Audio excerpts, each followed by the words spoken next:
अरे क्लास में शुरू आपको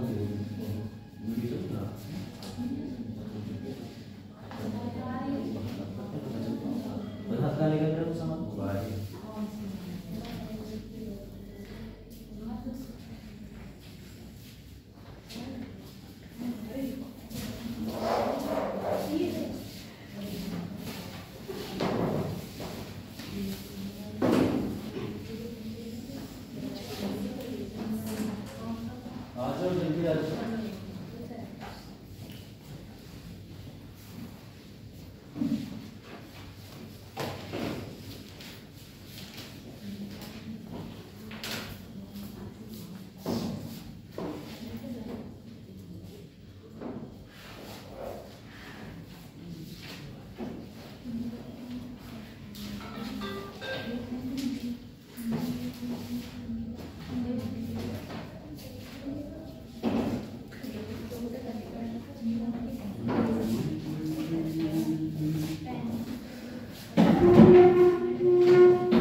देखिए हम लोग लास्ट क्लास में जो चर्चा कर रहे थे वो बेसिकली कुछ दर्शन से रिलेटेड बात कर रहे थे, वैदिक समाज है ना, और वैदिक समाज की हम लोग संस्कृति धर्म रिलीजन वगैरह थोड़ी चीजें देखी थी, तो मैं उसी से रिलेटेड कुछ चीजों को आज कंटिन्यू करूँगा, जैसे बुद्धिज्म और जैनिज्म है ना, बौद्ध धर्म और जैन धर्म, उसी से थोड़ा बहुत रिलेशन आगे धर्म पढ़ लेते हैं पहले, उसके बाद में फिर पॉलिटिकल लाइफ पे जाएंगे।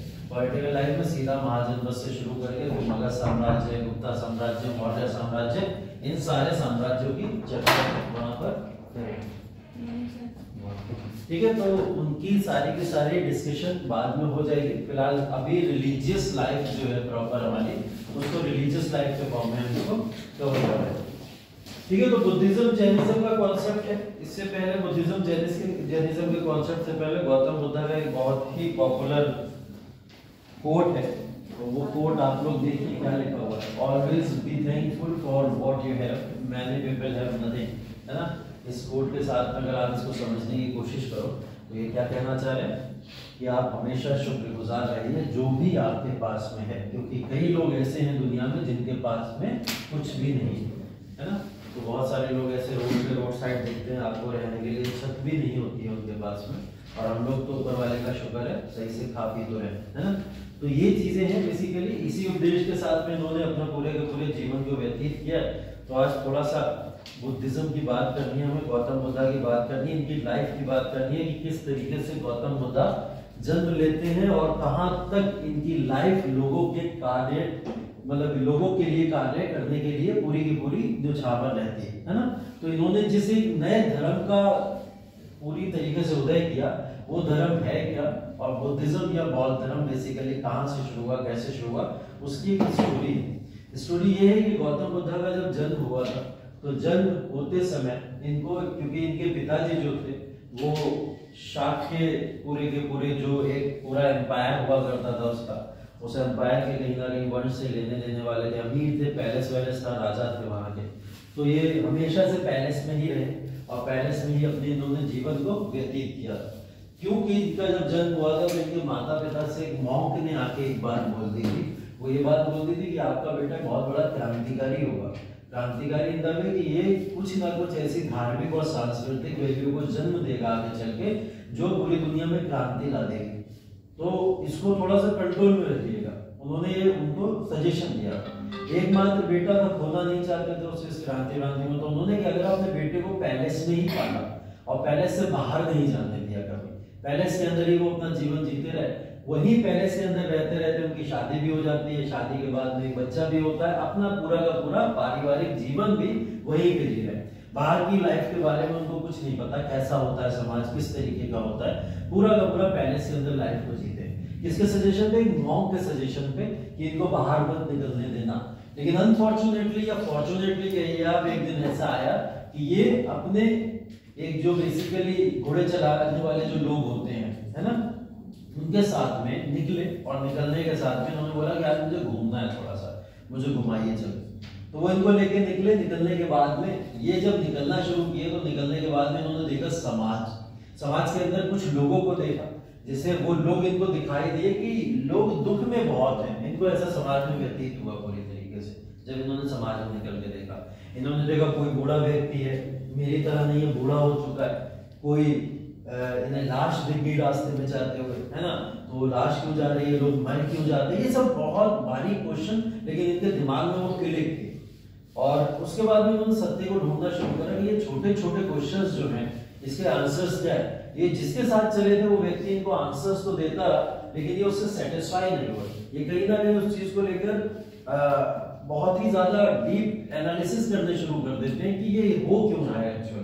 तो उस डीप एनालिसिस के बाद में एक बार डिसाइड कर लेते हैं कि मैं आज से अपना पैलेस छोड़ दूंगा, अपना घर छोड़ दूंगा और ले लूंगा संन्यास। और संन्यास लेने के बाद सत्य को खोजूंगा कि सत्य एक्चुअल में है क्या, सच होता क्या है, ईश्वर क्या है, कैसे ईश्वर से मिला जाता है, ये सब चीजें इन्होंने ढूंढने की कोशिश करी। और उसके लिए इन्होंने क्या करा, संन्यास ले लिया। संन्यास लेने के बाद में 6 साल 29 साल की उम्र से 35 साल की उम्र तक ये एक वृक्ष के नीचे बैठे रहते हैं और वहां पर सिर्फ पूरी की पूरी एक मुद्रा के अंदर बैठ के ज्ञान की प्राप्ति की कोशिश करते रहते हैं। ये 6 साल बाद इस कठिन परिश्रम के बाद में इन्हें फाइनली ज्ञान की प्राप्ति होती है और इस ज्ञान का उपदेश फिर ये पूरे संसार में देना शुरू करते हैं, है ना। तो ये एक छोटी सी स्टोरी है जिसके बेसिस पे ये चीज समझ आती है। इस पूरी के पूरे प्रोसेस के दौरान बहुत सारी समस्याएं भी आई। इन्होंने शुरुआत में एक डिसीजन लिया था, इन्हें लगा था कि संन्यास का मतलब होता है खाना पीना त्याग देना, खाना पीना भी नहीं होता है। तो ये जब पहुंचे पहली बार जिस वृक्ष के नीचे बैठे जाके, वहां पर इन्होंने खाना पीना भी त्याग दिया था। खाना पीना त्यागने के बाद में शरीर कमजोर होता चला गया, वो ताकत नहीं बची कि किस तरीके से मैं आगे अपना योग करूं, क्योंकि ध्यान बार बार भूख की तरफ जाएगा। तो वो चीजें कंटिन्यू कैसे करेंगे। तो एक जत्था निकल रहा था महिलाओं का इन्हीं के पास से, और महिलाओं का एक जत्था जो था बेसिकली वो गाना या म्यूजिक बजाने वाली औरतें थी जो वहां से निकल के जा रही थी और वो आपस में बात करती हुई जा रही थी। तो एक बात इनके कानों में बैठ गई। सितार होता है, सितार के अंदर वायर्स होते हैं, कुछ पता है आपको। तो वो सजेशन देती हुई जा रही थी एक महिला दूसरी महिला को कि सितार के जो वायर है उसको कस के करके बांध दो, जिससे म्यूजिक गड़बड़ ना हो जाएगा। ढीला होगा तो म्यूजिक गड़बड़ हो जाएगा, म्यूजिक नहीं आ पाएगा सितार में से, तो उसको कस के करके बांध दो। लेकिन इतना कस के भी मत बांधना कि वो टूट जाए, है ना। ये बात इनके कानों में पड़ गई और इन्होंने इस बात को बहुत ही ध्यान से सोचा और इनको एक बात समझ में आई कि हमें संन्यास जब मैंने लिया है तो संन्यास लेने के बाद खुद को इतने कष्ट भी नहीं देने हैं, इतना कस के खुद को बांधना भी नहीं है कि मैं टूट जाऊं, बिखर जाऊं या मेरी मृत्यु हो जाए। मुझे कष्ट लेना जरूर है लेकिन आसान तरीके से। तो इन्होंने क्या करा, उसी समय एक मध्यम मार्ग की स्थापना करी कि ना तो आसान रास्ता होना चाहिए ना ही बहुत डिफिकल्ट रास्ता होना चाहिए। रास्ता कैसा होना चाहिए, मध्यम मार्ग का एक रास्ता होना चाहिए, जो मिडिल पाथ, जिसको आगे चल के आप लोग पढ़ोगे 8 फोल्ड पाथ बोला जाता है ना, अष्टांगिक मार्ग बोला जाता है बौद्ध धर्म के हुए। तो वो बेसिकली वहीं से वो कॉन्सेप्ट निकला था, इन्होंने उसी चीज को वहां पे लॉन्च किया। तो बेसिकली इनके बारे में, गौतम बुद्ध के बारे में काफी सारी चीजें हैं। इनकी चीजों के बारे में कुछ मेजर इवेंट्स में बता दे रहा हूँ कि इनकी बर्थ जो हुई थी, जन्म जो हुआ था, उसका सिंबल जो है वो लोटस और बुल है, ठीक है। मतलब बेसिकली कमल का फूल और जो सांड होता है वो इनका जन्म का सिंबल कहलाता है, जन्म का, ठीक है। उसके बाद महाविनिष्क्रमण घर त्याग करने को कहते हैं, किसको, गृह त्याग। जब इन्होंने 29 साल की अवस्था में गृह का त्याग कर दिया, संन्यास लेने निकल पड़े, उसको क्या कहा जाता है, महाविनिष्क्रमण। और उसका सिंबल क्या है, हॉर्स, ठीक है, घोड़ा उसका सिंबल है। उसके बाद निर्वाण जो इनको प्राप्ति हुई, ज्ञान की प्राप्ति 6 साल बाद 35 साल की अवस्था में। तो ऐसी चीज को एनलाइटनमेंट या ज्ञान की प्राप्ति कहते हैं। इसको बौद्ध धर्म में क्या कहा जाता है, निर्वाण की प्राप्ति होना, ठीक है। तो निर्वाण की प्राप्ति का सिंबल क्या है, बोधि ट्री, क्योंकि बोधि वृक्ष के नीचे इनको ये ज्ञान की प्राप्ति हुई थी। बोधि वृक्ष एक्चुअल में वृक्ष किसका था, पीपल का पेड़ था, ठीक है। तो वो पीपल के पेड़ का नाम भी बाद में बोधि वृक्ष पड़ गया, ठीक। उसके बाद में है धर्मचक्र परिवर्तन, बोलते हैं इसको। धर्मचक्र परिवर्तन पहला सेरेमन है इनका, पहला उपदेश बोलते हैं जिसको, ठीक है। पहला उपदेश धर्मचक्र परिवर्तन, जिसका सिंबल है वो पहिया है, व्हील जिसको बोला जाता है। तभी आप देखोगे गौतम बुद्ध के पीछे हमेशा एक व्हील बना रहता है जब इनकी इमेज आती है। तो वो धर्मचक्र परिवर्तन पहले उपदेश का इनका सिंबल कहलाता है। उसके बाद में महापरिनिर्वाण, जिसको डेथ कहा जाता है, मृत्यु जब इनकी हुई थी वो महापरिनिर्वाण है। और उसका सिंबल क्या है? स्तूपा। इसलिए बुद्धा से रिलेटेड जितनी भी सिंबल्स बनी उन सब में स्तूपा एक बहुत पॉपुलर सिंबल है। तो स्तूपा का निर्माण हमेशा होता है जहां जहां बुद्धिज्म की बात होती है। तो आप चाहे बिहार के या मध्य प्रदेश के एरिया के अंदर जाके भी देखोगे, ज्यादा दूर मत जाओ, नेपाल जाने की जरूरत नहीं है, बहुत गर्म जहां पे है, जिसमें बेसिक बिहार और मध्य प्रदेश है, वहां जाके देखोगे तो बहुत सारे स्तूपास मिलेंगे आपको। ठीक है, तो स्तूपा का क्या होते हैं? बेसिकली जब इनकी मृत्यु हुई तो मृत्यु के समय में स्तूपा क्रिएट किया गया था। बेसिकली एक ऐसी मीनार बना दी गई, एक ऐसा गुंबद बना दिया गया जो सिंबलाइज करता है गौतम बुद्ध।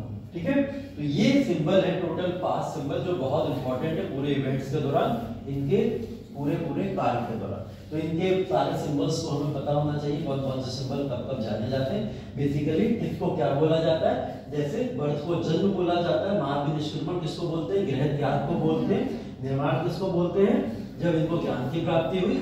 धर्मचक्र परिवर्तन, पहला उपदेश इन्होंने जब दिया था, और उसके बाद महापरिनिर्वाण जब इनकी मृत्यु हुई। ठीक, तो ये बेसिकली 5 सिंबल हैं इनके, और 5 पूरे के पूरे प्रोसेसिंग की लाइफ के ये हमको याद होना चाहिए। ठीक, पहले उपदेश की बात करें अगर हम लोग, पहला उपदेश इन्होंने किसको दिया था, कहाँ पे दिया था, ये एक इंपॉर्टेंट क्वेश्चन बन सकता है आपके एग्जाम में। जैसा हुआ क्या था कि जब ये 29 साल की उम्र में निकले थे तो इनके साथ में 3 लोग और निकले थे, अकेले नहीं निकले थे सन्यास के लिए, 3 लोग और इनके साथ में निकले थे जिनको ये अपना मित्र मानते थे, और ये सारे लोग सन्यास के लिए निकल गए। ये काफी समय बैठे रहे और इनको ज्ञान की प्राप्ति नहीं हुई। 29 साल की अवस्था से लगभग 6 महीना गुजर गया, 6 महीने तक कोई भी ज्ञान की प्राप्ति इनको नहीं हुई, और कुछ ऐसा फील भी नहीं हो रहा था कि ज्ञान की प्राप्ति टाइप हो सकती है। तो इन्होंने सोचा प्लेस बदलना ज्यादा सही है। ये पहले थे कहाँ? सारनाथ में। ठीक है, सारनाथ में थे, तो सारनाथ को छोड़ के ये सीधे चले गए फिर बिहार के अंदर, और वहां पे जाके जो पीपल का वृक्ष है उस वृक्ष के नीचे जाके बैठ गए, बोध गया। ठीक है, बोध गया में बैठ गए जाके वहां पे, और अकेले पूरे के पूरा सन्यास का दौर जो है इन्होंने काटा है वहां पे। तो जैसे ही इनको ज्ञान की प्राप्ति हुई, वापस अपने मित्रों के पास में आए सबसे पहले सारनाथ में, जहाँ पे ये सबसे पहले बैठे थे, और वहां आके उन लोगों को क्या करा? उपदेश दिया। तो पहला उपदेश इनका सारनाथ का है जो इन्होंने अपने मित्रों को दिया था। उसके बाद में इनके मित्र समझ गए कि अब गौतम बुद्ध को ज्ञान की प्राप्ति हो चुकी है, हम में से यही एक भगवान है। तो उन्होंने क्या करा? गौतम बुद्ध को फॉलो करना शुरू कर दिया, और सबसे पहले वही लोग थे जिन्होंने उस धर्म का अनुपालन करना शुरू किया। ठीक है, उसके बाद उपदेश बढ़ते चले गए धीरे धीरे, और लोग इस धर्म को एक्सेप्ट करते चले। ठीक है, उनके बारे में थोड़ी सी चीजें और देख लीजिए, फैक्चुअल चीजें जो काम आ सकती हैं आपके।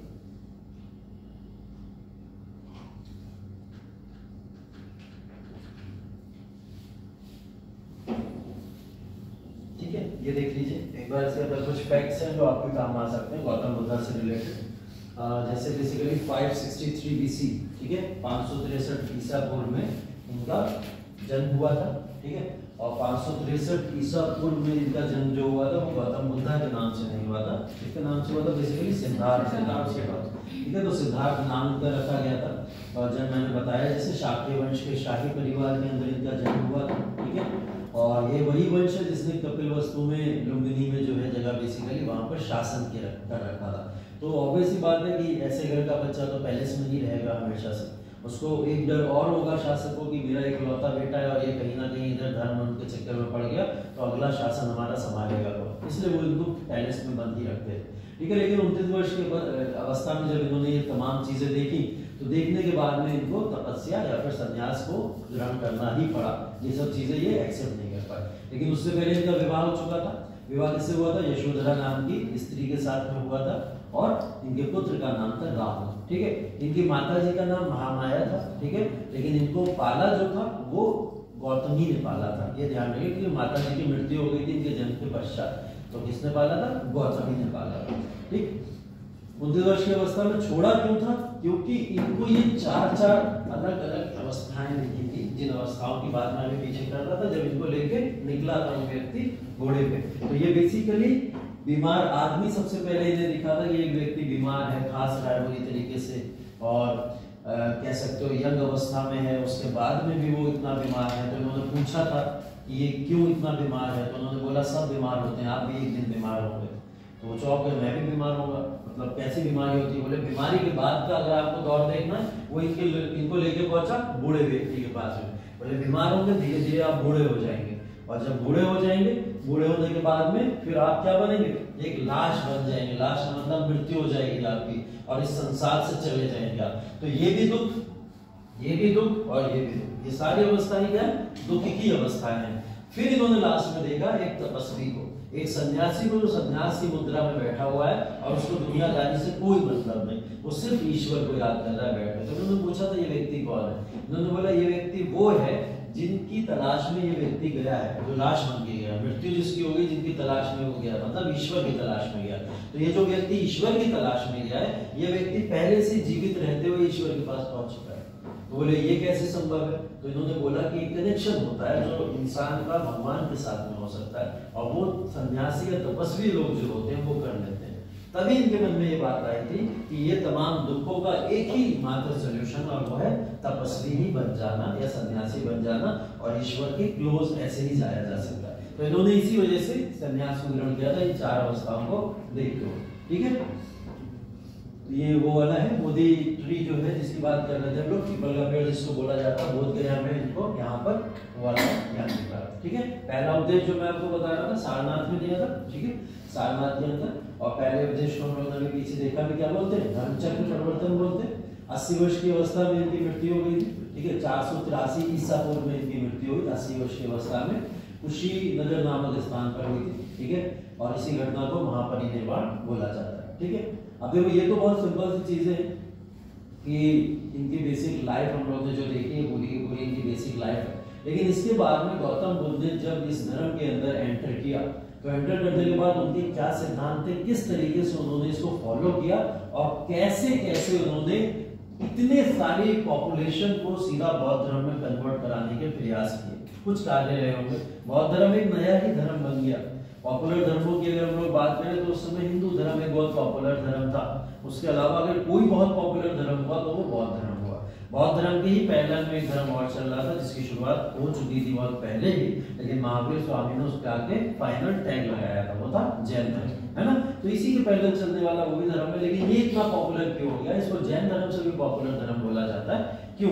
क्योंकि जैसे ही गौतम बुद्धा ने यहाँ पर इस धर्म को शुरू करने की बात की या ज्ञान की प्राप्ति उन्हें हुई, तो उनको एक चीज समझ में आई थी, वो चीज थी वो इनइक्वालिटी को खत्म करना चाहते थे समाज से। जो पहला प्रिंसिपल था उनका, मतलब असमानता जो होती है, वो असमानता कैसे खत्म की जाएगी। तो उन्हें लगा कि हिंदू धर्म में या फिर अन्य धर्मों में, जैसे पारसी वारसी धर्म भी हुआ करता था, उनको लगा ऐसा इन धर्मों के अंदर असमानता के तत्व बहुत पाए जाते हैं, वर्ण सिस्टम बहुत ही ज्यादा पॉपुलर है। तो एक ऐसे धर्म को कहीं ना कहीं लाया जाए जहाँ पे किसी भी तरीके का कोई भेदभाव ना हो और कोई पक्षपात ना हो, सारे धर्म, सारी जातियां इक्वल हो, सारे वर्ग इक्वल हो।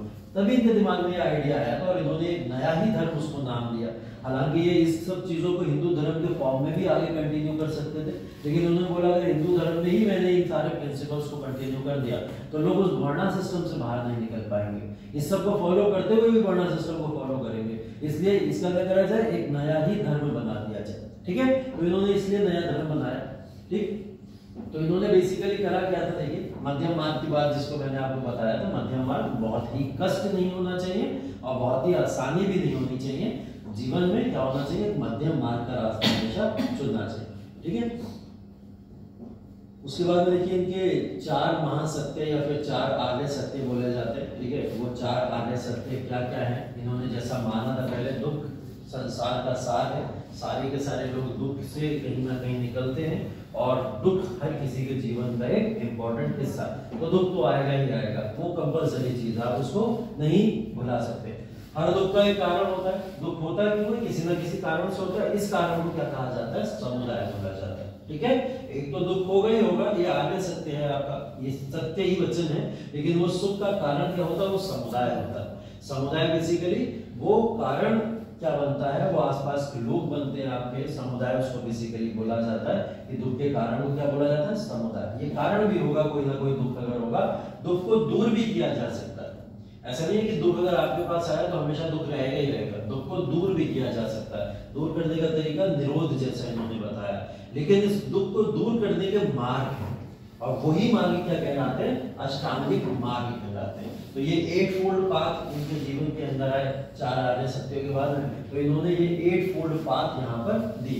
अब इन 8 फोल्ड पाथ के अंदर बेसिकली पहली चीज थी सही समझ, ठीक है, जिसको राइट अंडरस्टैंडिंग भी बोला जाता है। मतलब आप सबसे पहले ये समझ लो कि दुख है क्या, उसकी समझ आपको होनी चाहिए, दुख की समझ आपको पता होना चाहिए, दुख की वजह आपको पता होनी चाहिए, सही समाधान ढूंढिए फिर उसका, कि अगर दुख किसी वजह से आया है तो उसका कोई ना कोई समाधान तो जरूर होगा, इसको दूर करने का कोई रास्ता होगा, आप ही के पास वो रास्ता हो सकता है। उसके बाद सही उच्चारण, जिस दुख की आप बात कर रहे हैं उस दुख के चक्कर में कोई और दूसरा मत ले लीजिएगा, है ना। बेसिकली जिस दुख से आप पीड़ित हैं उसी दुख का सॉल्यूशन ढूंढिए। तो सही उच्चारण बेसिकली बहुत जरूरी है, वो आपके बेसिस पे आपको पता होना जरूरी। उसके बाद में सही कार्यवाही, अगर आपको पता है कि दुख ये है और दुख की प्रॉब्लम आपको पता चली तो एक्शन लो ना उसके खिलाफ और उसको दूर करने की कोशिश करो, तो सही कार्यवाही होनी चाहिए। उसके बाद में सही जीवन, और अगर आप सही जीवन को जी रहे हो, आपके प्रिंसिपल्स हैं, कुछ सिद्धांत हैं जीवन को जीने के, तो दुख आपके जीवन में आएगा ही नहीं, है ना। तो जीवन को बहुत सिंपल और सादा रखिए, दुख अपने आप ही दूर हो जाएगा, ठीक। उसके बाद में सही प्रयास करते रहिए, अपने अच्छे तरीके से सही प्रयास करते रहिए। प्रयास के बावजूद अगर आपके पास में दुख आता है तो ये दुख बहुत ही स्थायी नहीं होगा, अस्थायी होगा, तुरंत ही चला जाएगा। प्रयास अपने लगातार रखिए, सही सोच, आपकी राइट थिंकिंग होनी चाहिए, किसी के बारे में गलत मत सोचिए, किसी के बुरा मत सोचिए। अगर ये सब चीजें आपके मन में हैं तो आपके पास में दुख कभी आएगा ही नहीं, हमेशा आप थैंकफुल रहेंगे। इसलिए तो इनकी थॉट जो थी, पहली थॉट जिसके साथ में उन्होंने शुरू किया था, हमेशा थैंकफुल रहिए, शुक्रगुजार रहिए। तो जब आप हमेशा शुक्रगुजार रहोगे तो आपके पास में दुख आएगा ही नहीं। जो भी चीज आएगी आप कहोगे ये हुआ है तो अच्छे के ही लिए हुआ है ना। कुछ भी होगा आप कहोगे अच्छे के ही लिए होगा, इसके अंदर कोई ना कोई अच्छी चीज जरूर छुपी होगी। वो शायद हमें अभी ना दिखे, आगे चल के दिख जाए, लेकिन होता अच्छे के लिए, है ना। उसके बाद में सही आत्म केंद्र, अगर आपका आत्म केंद्र मतलब आपको अपनी आत्मा के ऊपर या अपनी सोल के ऊपर सही नियंत्रण है तो आप कभी दुख के अंदर नहीं जाएंगे, ठीक है। इसको क्या कहते हैं? सेल्फ कंट्रोल बेसिकली कहते हैं, आत्म नियंत्रण बोला जाता है। ये आत्म नियंत्रण अगर आपके अंदर है तो आप कभी भी लाइफ में किसी भी तरीके का कोई गलत डिसीजन भी नहीं लेंगे, और जब गलत डिसीजन नहीं लेंगे तो दुख तो बहुत दूर की बात है आप तक पहुंचेगा, ठीक है। तो ये 8 फोल्ड पाथ है, इनके पूरे के पूरे जीवन काल में इन्होंने इन्हीं 8 फोल्ड पाथ के ऊपर फॉलो किया है, ठीक है। बाकी तो नॉर्मल चीजें हैं। 5 उपदेश हैं जिनको पंचशील बोला जाता है इनके समय में, ठीक है। इन्होंने 5 उपदेश दिए थे जिसको गांधी जी ने उठाया है, गांधी जी ने आगे चल के इसी को यूज किया था। मैंने बताया था आपको, गांधी जी बौद्ध धर्म के कुछ प्रिंसिपल को मानते थे। पहली चीज है हिंसा, जिससे बचना चाहिए वो क्या है? हिंसा, वायलेंस जैसी चीज, इससे दूर रहना चाहिए लोगों को। दूसरी चीज चोरी करना, यहाँ पे अस्ते को बोला गया, वही जो अस्ते का प्रिंसिपल आपको पहले बता चुके, मतलब ज्यादा ना रखना, वो भी क्या है? वो भी अस्ते ही।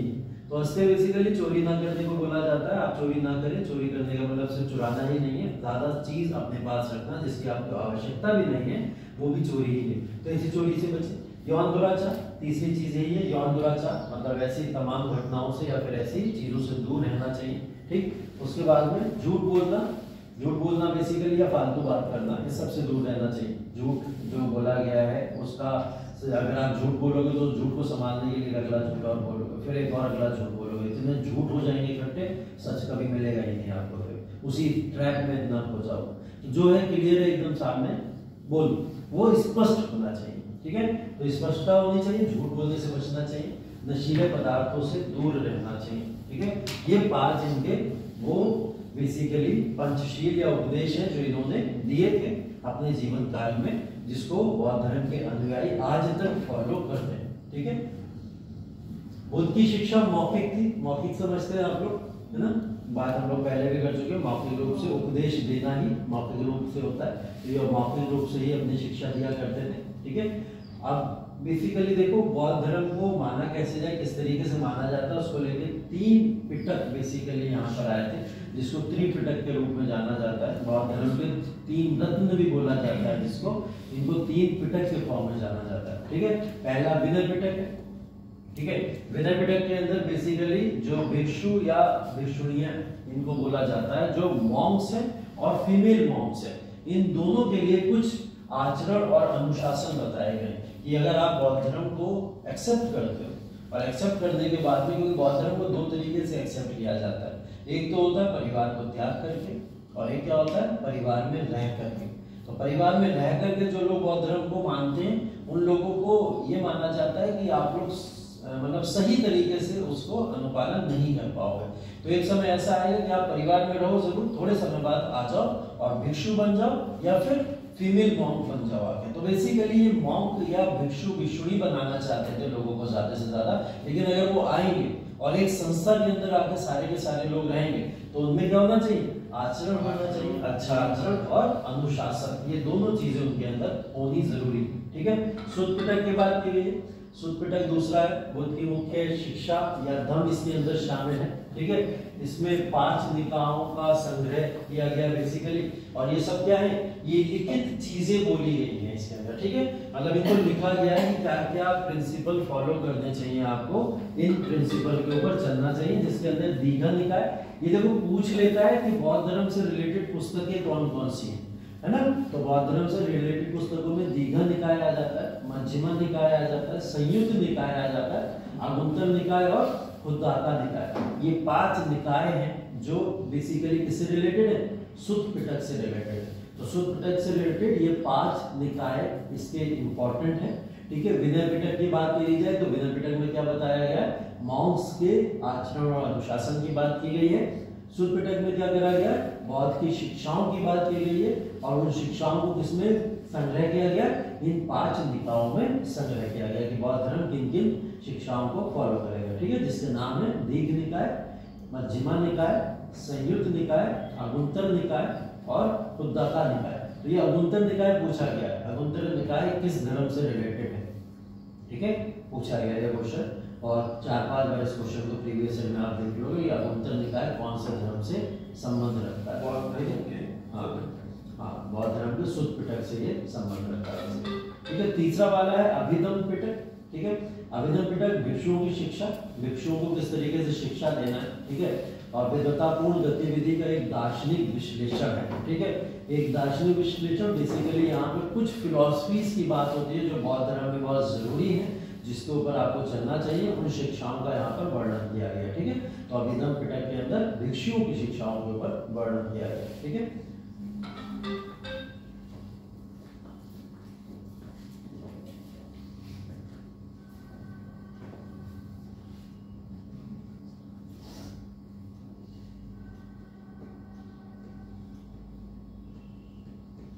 ठीक है, अन्य महत्वपूर्ण बौद्ध ग्रंथ इसके अंदर दिए गए जो अगेन फिर पूछे जा सकते हैं आपसे कि और बौद्ध ग्रंथ कौन कौन से, आगुंतर निकाय या फिर निकाय के अलावा।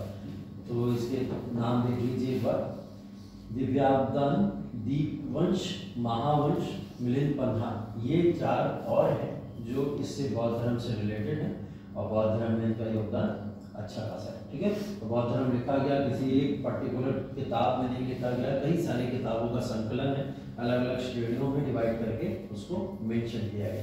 ठीक है, बौद्ध परिषद, अब इसके बाद में बौद्ध परिषद आ जाती है। बौद्ध परिषद बेसिकली बोला जाता है कि जब गौतम बुद्धा महापरिनिर्वाण हो गया, उनकी डेथ हो गई थी, उसके बाद में बौद्ध धर्म को आगे कैसे बढ़ाया जाए। अभी तक तो गौतम बुद्धा थे, संभाल लिया करते थे इस पूरे के पूरे धर्म को, लेकिन आगे चल के ये धर्म कैसे चलेगा, किस तरीके से इसको आगे चलाना है, इसको लेकर यहाँ पे क्या हुआ, कुछ परिषदें होना शुरू हो गई, काउंसिल्स होना शुरू हो गई। ठीक है, धर्म हमेशा कैसे चलता है, प्रवचन से चलता है, संदेशों से चलता है, उपदेशों से चलता है। धर्म ऐसे नहीं चल सकता कि आप पुराने किसी समय में गुजरे हुए भगवान या फिर ईश्वर को मानते रहें, उनके प्रिंसिपल को मानते रहें, लेकिन मानने से पहले आपको उस प्रिंसिपल्स को बताने वाले भी तो कुछ लोग होने चाहिए। तो वो बताने वाले कौन लोग हैं, उसी का कहीं ना कहीं यहाँ पर वर्णन दिया गया है कि यहाँ पर काउंसिल्स होना शुरू हो गई, वरना बौद्ध धर्म खो जाता अगर यहाँ पर काउंसिल नहीं होती। गौतम बुद्ध की शिक्षाओं को आगे कैसे बढ़ाया जाएगा, उन शिक्षाओं को आगे बढ़ाने के लिए यहाँ पे काउंसिल्स होना शुरू हुए। ठीक है, लेकिन काउंसिल से पहले काफी ज्यादा प्रॉब्लम्स क्रिएट भी हुई, जैसे बहुत सारे सांप्रदायिक झड़पें भी हुई। इससे पहले गौतम बुद्ध तो चले गए, लेकिन उन्होंने यहाँ पर जो बात बता के गई उस बात से लोग कहीं ना कहीं अलग हट गए, कोई कुछ मानने लगा, कोई कुछ मानने लगा। इससे क्या होगा, धर्म में विभाजन हुआ। और ये धर्म में विभाजन आप किसी एक धर्म में नहीं देखोगे, ये हर धर्म में है, ठीक है, हर धर्म में। अगर आप हिंदू धर्म के अंदर भी जाओगे तो शैव संप्रदाय अलग हो गया, वैष्णव संप्रदाय अलग हो गया, उसके बेसिस पे हिंदू धर्म का बंटवारा हो गया। इस्लाम के अंदर जाओगे तो सुन्नी और शिया बंटवारा हो गया, है ना। ऐसे बौद्ध धर्म में जाओगे तो आप देखोगे यहाँ पे हीनयान, महायान, थेरवाद, ऐसे तमाम संप्रदाय अलग अलग बढ़ गए। जैन धर्म के अंदर भी जाओगे तो आप देखोगे कि स्थूलभद्र और भद्रभाव के अंडर में आके वहां पर श्वेतांबर और दिगंबर बढ़ गए। तो हर धर्म में कहीं ना कहीं डिवीजन देखने को मिलते हैं, क्योंकि जो मेन शिक्षा वाला व्यक्ति है वो जो शिक्षाएं देके जाता है, लोग उसको अपने अपने हिसाब से मैनिपुलेट कर लेते हैं, और जब अपने अपने हिसाब से मैनिपुलेट करते हैं तभी समस्याएं शुरू होती है। इसके अंदर दो जो मेजर कह सकते हो आप जो बटे थे, उसके अंदर महायान और हीनयान थे, है ना। लेकिन उसके अलावा और भी कुछ बटे थे, उनकी बात भी आगे आएगी, चर्चा कर लेंगे, जिसमें थेरवाद भी होगा। टोटल 4 बौद्ध काउंसिल्स हुई, ठीक है, बुद्धिस्ट काउंसिल्स 4 हुई। तो ये पहली काउंसिल है, जब हम लोग बात कर रहे थे कि लगभग 483 ईसा पूर्व में ये पहली काउंसिल हुई थी इनके समय में, ठीक है। ये कहाँ पे हुई है? राजगृह में हुई, ठीक है, राजगृह में एक काउंसिल हुई थी। और राजा कौन था इस समय? अजातशत्रु इस समय राजा था। अजातशत्रु की संरक्षण में इस पूरी की पूरी काउंसिल को किया गया, और इसके अध्यक्ष किसको बनाया गया था? एक भिक्षु थे जिनका नाम था महाकश्यप, ठीक है। तो महाकश्यप एक भिक्षु हैं जिनके अंडर में इस काउंसिल को किया गया था, ठीक है। पहली काउंसिल से रिलेटेड आपको क्या याद रखना है? 483 ईस्वी में ये हुई, और 483 ईसा पूर्व में ये हुई। और ईसा पूर्व में किस जगह पे हुई थी? दूसरी चीज ये याद रखिए, तो कहां पे हुई है? राजगृह के अंदर हुई है। कौन राजा था इस समय? अजातशत्रु था। किसके संरक्षण में हुई है? महाकश्यप के संरक्षण में हुई है। ये 4 चीजें आपको पहले काउंसिल से रिलेटेड याद रखनी है, ठीक है। तो बेसिकली इस काउंसिल के अंदर हुआ क्या था? इसके अंदर बेसिकली करा क्या गया था? इसके अंदर लोगों को जो नियम गौतम बुद्ध बताते गए थे, उस नियम को वापस से लोगों के सामने रखा गया और बोला गया ये नियमों का आप लोग अनुपालन करें जो गौतम बुद्ध बताते गए, ठीक है। इसी संगति के दौरान बुद्ध की शिक्षाओं को 3 पिटकों में विभाजित किया गया था। जो 3 पिटक अभी आप लोगों ने देखे, ठीक है, तो वो 3 पिटक किसके दौरान किए गए थे? डिवाइड इसी दौरान डिवाइड किए गए थे। हाँ, तो प्रथम जो काउंसिल हुई थी इसी समय में ये पूरे के पूरे 3 पिटक डिवाइड किए गए। कुछ लोगों ने इस पे भरोसा करा, कुछ लोग इस पे भरोसा नहीं कर पाए, इसीलिए क्या हुआ? विभाजन हो गया, ठीक है। तो पहली काउंसिल में विभाजन हो गया था। उसके बाद दूसरी काउंसिल देख लीजिए। दूसरी काउंसिल फिर 100 वर्षों बाद 383 ईसा पूर्व में, ठीक है, 383 ईसा पूर्व में जब ये हुई तो ये कहां पे हुई थी? वैशाली में। कहां पे हुई थी? वैशाली में। दूसरी काउंसिल हुई है वैशाली में। इस समय में राजा कौन है? कालाशोक है, ठीक है। अध्यक्षता किसने की थी? सावाकामी ने इसकी अध्यक्षता की थी। तो 4 चीजें अगेन फिर इंपॉर्टेंट इसके अंदर। 383 ईसा पूर्व के अंदर यहाँ पर हुई, वैशाली के अंदर हुई। राजा कौन है? कालाशोक है। संरक्षण किसका मिला है अध्यक्षता में? तो वो सावाकामी, ठीक है। तो ये 4 अगेन फैक्ट दूसरी परिषद से भी याद रखिए। तीसरी परिषद देख लीजिए। तीसरी परिषद 250 ईसा पूर्व, कहीं कहीं पे ये 253 ईसा पूर्व भी लिखा हुआ है, ठीक है। 253 भी कहीं कहीं देखने को मिलता है। आप याद रखिए 250 253 दोनों को याद रखिए, जैसा ऑप्शन आपको दिख जाए उसके साथ चले जाइएगा। वैसे ज्यादातर जगहों पर आपको 250 ही दिखेगा, इसलिए मैंने यहाँ पे मेंशन किया हुआ है। तो 250 ईसा पूर्व में ये पाटलिपुत्र में आयोजन हुआ था इसका। अशोका इस समय राजा थे। अशोका आपको पता ही है बेसिकली, अशोका, कालाशोक, ये जो राजा दिख रहे हैं आपको, तो कभी इनका धर्म पूछ लिया जाए तो आपको धर्म बता दोगे, ठीक है। बौद्ध धर्म के पालन करने वाले लोग थे, ठीक है, जिसके अंदर अजातशत्रु की बात कर लो, कालाशोक की बात कर लो, या फिर अशोका की बात कर लो, ये सब बौद्ध धर्म के अनुयायी थे। उसकी अध्यक्षता किसने की थी इस समय? मोगलीपुत्र ने, ठीक है। मोगलीपुत्र इस समय इसके अध्यक्ष बने थे। ये 4 चीजें फिर याद रखिए। 250 ईसा पूर्व, पाटलिपुत्र, अशोका राजा और मोगलीपुत्र इसके अध्यक्ष, ठीक। ये 4 चीजें इससे रिलेटेड याद रखिए।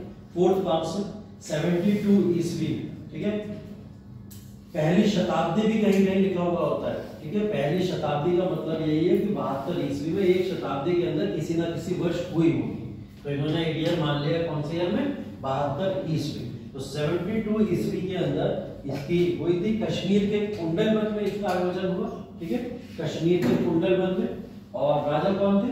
कनिष्क, ठीक है, कनिष्क राजा थे इस समय। अध्यक्षता किसने की थी?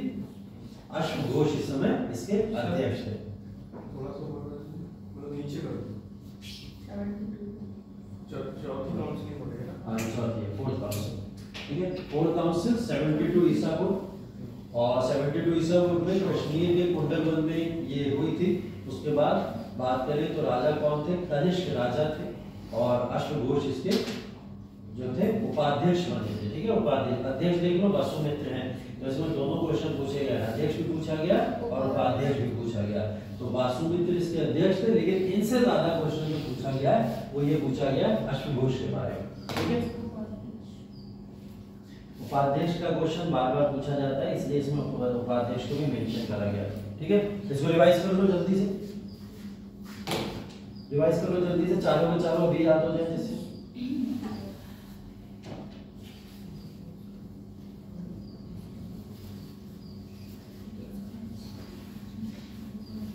रिवाइज कर लो जल्दी से, अभी पिक्चर हटा के पूछूंगा चारों नाम से।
एनसीईआरटी ने आज जो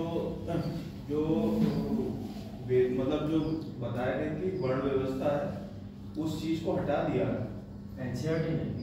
आज का है न्यूज़, आज की न्यूज़ है कि मतलब जो पुरोहितों द्वारा जो वर्ण व्यवस्था दी गई थी वो उसने वो चैप्टर हटा दिया। अच्छा, तो कैसे मेंशन होगा आगे?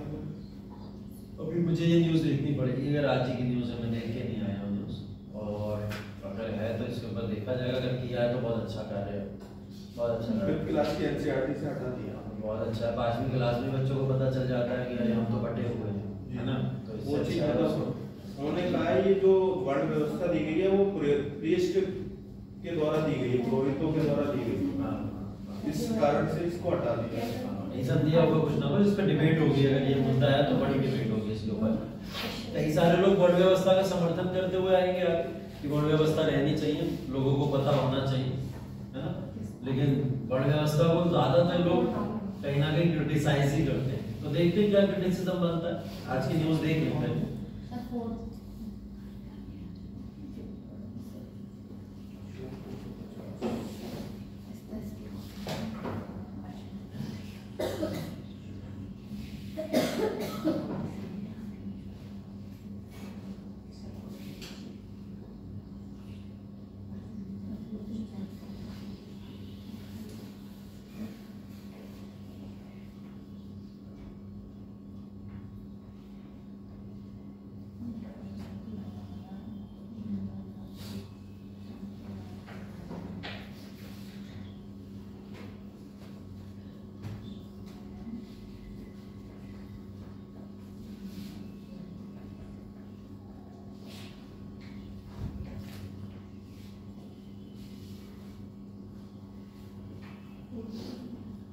हो गया?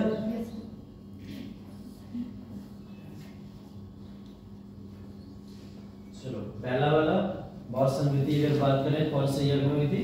483 ईस्वी में। कौन सी जगह हुई थी? राजगृह के अंदर हुई थी। अध्यक्ष कौन था? महाकश्यप राजा कौन था? अजातशत्रु राजा था। ठीक है, दूसरी वाली काउंसिल कौन सी ईयर में हुई? 383 में कालाशोक के टाइम राजा कौन था? कालाशोक। जगह क्या थी? वैशाली। जगह क्या थी? वैशाली। और अध्यक्ष कौन था? साल। ठीक है, तीसरी वाली कौन सी सन में? अशोक के समय में 250 ईस्वी में। 53 भी आएगा इंग्लिश, तो ध्यान रखना, उसी से रिलेटेड है। उसके बाद कौन सी जगह में हुई थी? पाटलिपुत्र के अंदर हुई थी। राज्य के अंदर राजा कौन था उस समय? राजा अशोक था। और अध्यक्ष मोगलेपुत्र इसके अध्यक्ष थे। ठीक है, चौथी काउंसिल 72वीं ईस्वी के अंदर। कहाँ? कश्मीर के अंदर। कश्मीर में कौन सी जगह? कुंडलवन में हुई थी। ठीक है, राजा कौन था? कनिष्क राजा थे। अध्यक्ष? उपाध्यक्ष? अश्व। देखो एक चीज याद रखो इससे रिलेटेड, ये जो काउंसिल है, काउंसिल में आप एक डिफरेंस बहुत बड़ा देख लो। वो ये है कि पहली काउंसिल जो है 483 ईसा पूर्व दिख रही है, उसके 100 साल बाद दूसरी काउंसिल हुई है। 100 साल में एक बहुत बड़ा विभाजन हो सकता है ना? बौद्ध धर्म धीरे धीरे कमजोर पड़ा होगा इतने टाइम लगने के बाद। 383 के बाद 250 में हुई। अब तो शायद 100 साल से भी ज्यादा हो गया जब ये तीसरी काउंसिल हुई। ठीक है, तो इतना समय गुजर गया, तीसरी काउंसिल हुई तो और ज्यादा प्रॉब्लम आई होगी। और अब देखो 72 ईस्वी आ रहा है, मतलब 250 साल उधर गुजर चुके हैं और 72 साल अप्रॉक्स इधर गुजर चुके हैं। तो ये लगभग 300 साल से ज्यादा समय गुजर गया था, तब जाके चौथी काउंसिल हुई। और इस काउंसिल के बाद में ही बौद्ध धर्म महायान और हीनयान दो संप्रदाय में विभाजित हो गया, क्योंकि इतने बड़े बड़े गैप्स और इन गैप्स को फुलफिल करना बहुत बड़ी बात थी। इस वजह से इनमें विभाजन भी आता चला गया और लोगों में मतभेद भी शुरू हो गए, आइडियोलॉजीज भी डिफर करनी चली गई। तो ये बेसिकली इसी से रिलेटेड है। इन 4 काउंसिल्स के बेसिस पे आप इसका डिक्लाइनेशन भी जज कर सकते हो कि बौद्ध धर्म का डिक्लाइनेशन हुआ, कारण क्या था बौद्ध धर्म के डिक्लाइनेशन का। तो कारण ये था, काउंसिल्स हो भी रही है तो कितना कितना समय गुजर जा रहा है, इतना समय के बाद में काउंसिल हो पा रही है कोई एक बार, तो उसकी वजह से क्या होगा, फर्क तो पड़ेगा ही, है ना? तो एक फर्क तो यही था। अब देखो इसके विभिन्न स्कूल जो है बेसिकली, या यूनिवर्सिटीज, कॉलेजेस, या फिर आइडियोलॉजीज कह लो आप इसको, इनमें जो विभाजन हुआ था, उस विभाजन में पहला विभाजन है महायान। ठीक है, महायान बेसिकली जिसका शाब्दिक अर्थ है महान, वाहन जिसको बोला जाता है। ठीक है, अब इसमें देखो लोग करते क्या था इस समय, ठीक, वो क्या करते थे, बुद्ध की मूर्ति पूजा और बुद्ध प्रकृति के प्रतीक बोधिसत्वों में विश्वास किया करते थे। मतलब ये वो लोग थे, महायान के लोग, जो बौद्ध धर्म के अंदर बुद्ध की प्रतिमा बनाते थे और बुद्ध की प्रतिमा बनाकर बुद्ध की पूजा किया करते थे।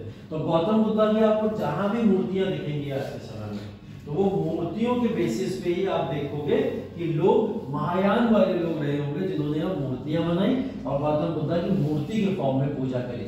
बेसिकली ये लोग गौतम बुद्ध को भगवान मानते थे, ईश्वर मानते थे। ठीक है, महायान के लोग क्या मानते थे, ईश्वर।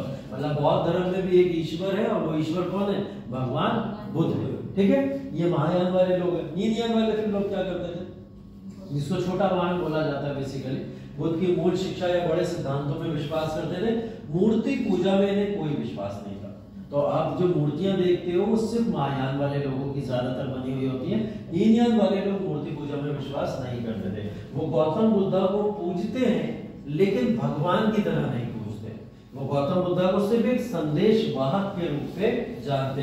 संदेश वाहक का मतलब बेसिकली एक मैसेंजर है, और एक मैसेंजर के तौर पर ये आए और इन्होंने हमें शिक्षाएं दी हैं कि ईश्वर होता क्या है, किस तरीके से धर्म का पालन करना चाहिए, समाज में जीना कैसे चाहिए, ये बेसिकली वो बताने के लिए हीनयान आया। महायान ने जब ये बोलना शुरू करा कि मूर्ति पूजा करो, ये तो भगवान है हमारे, तो हीनयान ने उसका अपोज किया और हीनयान ने कहा कि भाई ये भगवान नहीं है, ये क्या है, सिर्फ एक मैसेंजर है, सिर्फ एक मैसेज देने के लिए आए थे ईश्वर का, और सिर्फ मैसेंजर के फॉर्म में इनको मानते हैं। ठीक है, ईश्वर नहीं मानते। ठीक, थेरवाद देखिए हीनयान का ही एक कहीं ना कहीं शाखा मानी जाती है। ठीक है, और इसको आज के समय में कहा जाए तो ये सबसे ज्यादा कह सकते हो कि जो सिद्धांतों पर सबसे ज्यादा चलने वाले लोग हैं वो थेरवाद के ही लोग होते हैं। ठीक है, श्रीलंका के अंदर जैसा कि हम लोग देखते हैं ना, श्रीलंका में जो बौद्ध धर्म के लोग हैं, अनुयायी हैं, वहां पे कौन से संप्रदाय के, वो थेरवाद है। ठीक है। और ऐसा ही ये देख लो कंबोडिया, लाओस, म्यांमार, श्रीलंका या थाईलैंड, इन तमाम जगहों पर कौन से लोग हैं? ये थेरवाद के लोग हैं। यहाँ महायान, हीनयान के लोग बहुत ही कम मात्रा में हैं। ज्यादा लोग कौन है यहाँ पे? थेरवाद के अनुयायी लोग यहाँ पर हैं। और थेरवाद किसकी ही एक ब्रांच है? हीनयान वालों की ब्रांच है। तो इससे क्या पता चलता है? हीनयान के लोग जो विदेशों में हैं ज्यादातर कौन है? हीनयान के लोग हैं। महायान के लोग कहाँ पाए जाते हैं? भारत के अंदर पाए जाते हैं महायान के लोग, क्योंकि मूर्ति की पूजा आपको दिखेगी अगर तो बिहार में दिखेगी, मध्य प्रदेश में दिखेगी, पूर्वी कुछ इलाकों में चले जाओ तो यहाँ पे दिखती है। तो यहाँ पे ज्यादातर लोग कौन है? महायान वाले। या नेपाल के अंदर भी चले जाओगे तो नेपाल में भी महायान के लोग दिखाई देते हैं। ठीक है, देखिए वज्रयान, ठीक है, वज्रयान का बेसिकली शाब्दिक अर्थ वज्र का वाहन होता है, जिसे तांत्रिक बौद्ध धर्म भी कहा जाता है। ठीक है, ये भारत में लगभग 900 ईसा पूर्व में डेवलप हुआ था। ठीक है, 900 ईसा पूर्व समझ रहे हो आप? 900 ईसा पूर्व कब? क्या इस समय गौतम बुद्ध आ गए थे? इस समय तो गौतम बुद्ध भी नहीं आए हैं, है ना। गौतम बुद्ध की तो बात करी तो 563 BC की बात कर रहे थे ना हम लोग, 563 ईसा पूर्व, और ये तो उससे भी पहले दिखाई दे रहा है ना। तो ये 563 ईसा पूर्व से भी पहले का समय है, 900 ईसा पूर्व, और ये उसी समय में विकसित हो चुका था। मतलब बौद्ध धर्म इसको नाम नहीं दिया गया था, एक सिर्फ आइडियोलॉजी थी, और वो आइडियोलॉजी धीरे धीरे बढ़ती चली गई आगे चलते, जिसको वज्रयान कहा गया। गौतम बुद्धा के बाद में आने के बाद में इसने क्या करा? उसी को अपना एक पार्ट समझ लिया कि ये तो उन्हीं शिक्षाओं की बातें करते हैं जो शिक्षाएं हम लोग पहले से मानते हैं। तो वज्रयान के लोग काफी पुराने हैं, और ये वज्रयान के लोग इन्होंने अपने आप को मर्ज किस में कर लिया था? बौद्ध धर्म में आगे चल के मर्ज कर लिया था। तो अगर आपसे पूछा जाए बौद्ध धर्म या गौतम बुद्धा से भी पुराना कोई अगर सेक्ट चला आया है बुद्धिज्म में, तो वो कौन सा है? वज्रयान चला है। ठीक है, इसलिए वज्रयान थोड़ा पॉपुलर है। ठीक है, उसके बाद जैन भी बोला जाता है, इसको जैन नहीं है, जैन। ठीक है, जैन ये महायान वाला जो है उसी का कहीं ना कहीं एक ब्रांच है, और महायान वाला इस ब्रांच को ही बेसिकली जो ध्यान की मुद्रा होती है या तपस्या की मुद्रा होती है, ऐसी मुद्राओं का ये लोग ही देखोगे आप लोग तो अनुपालन करते हैं ज्यादातर। ठीक है, तो ये जो आप लोग देखोगे इसके अंदर ये बेसिकली एशिया के और पार्ट में भी फैला हुआ है, जिसके अंदर अगर आप देखोगे जैसे जापान का एरिया हो गया या चाइना का एरिया हो गया, इन जगहों पर, या फिर रशिया के अंदर कुछ बुद्धिस्ट हैं, ये लोग कहाँ पाए जाते हैं? ये जैन के बुद्धिस्ट फिलॉसफी के लोग हैं जो यहाँ पर पाए जाते हैं। ठीक है, उसके बाद देखिए बौद्ध धर्म के दो प्रकार के शिष्य थे बेसिकली, एक को भिक्षु बोला जाता था और एक को उपासक बोला जाता था। ठीक है, भिक्षु लोग कौन होते थे? जो संन्यास लेके चले आते थे, सब कुछ छोड़ छाड़ के, और माउंट बन जाते थे कि हम सिर्फ और सिर्फ धर्म का अनुपालन करेंगे। उपासक लोग कौन होते थे?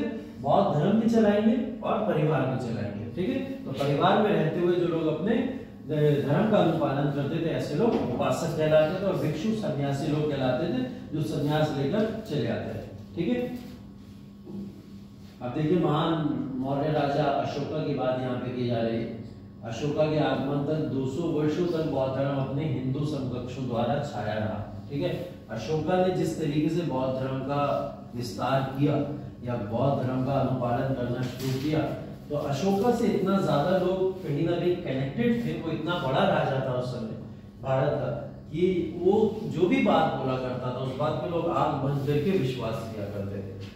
पहले तो वो एक क्रूर शासक था, और जब क्रूर शासक था तब लोग इतनी सुनते हैं उसकी, तो जब वो एक पूरी तरीके से अच्छा शासक बन जाएगा, हिंसा नहीं करेगा, सुधर जाएगा, समाज में एक अच्छा मैसेज भेजेगा, तो सोचो लोग कितनी सुनेंगे उसकी। तो अशोका बेसिकली जब आया तो अशोका ने आके, जब वो वाला आपको याद है कौन सा वाला? नहीं, संगीति कौन सी हुई थी जिसमें अशोका आया? तीसरी वाली हुई थी ना। तो तीसरी वाली संगीति के दौरान जब अशोका आया तो बौद्ध धर्म बहुत ही ज्यादा पॉपुलर हो गया। इतना तो गौतम बुद्ध पॉपुलर नहीं कर पाए थे, बोला जाता है, जितना अशोका ने पॉपुलर कर दिया था। ठीक है, तो अशोका ने जो पॉपुलर किया था, अशोका ने कैसे इसको पॉपुलर किया? कलिंग का युद्ध हुआ उड़ीसा के अंदर, है ना, उड़ीसा का इलाका कलिंग, और कलिंग के अंदर बोला गया कि मतलब अनगिनत महिलाएं, बच्चे, बूढ़े मारे गए थे उसके अंदर।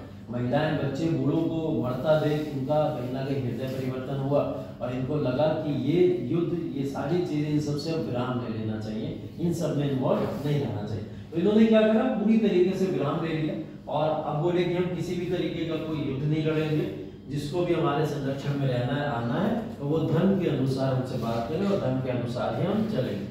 तो इनसे पूछा गया कौन से धर्म का अनुपालन करते हो, तो इन्होंने बोला कि मैं गौतम बुद्ध से बहुत ही ज्यादा इंस्पायर्ड हूँ और मैं बुद्ध धर्म को फॉलो करूंगा, बौद्ध धर्म बेसिकली।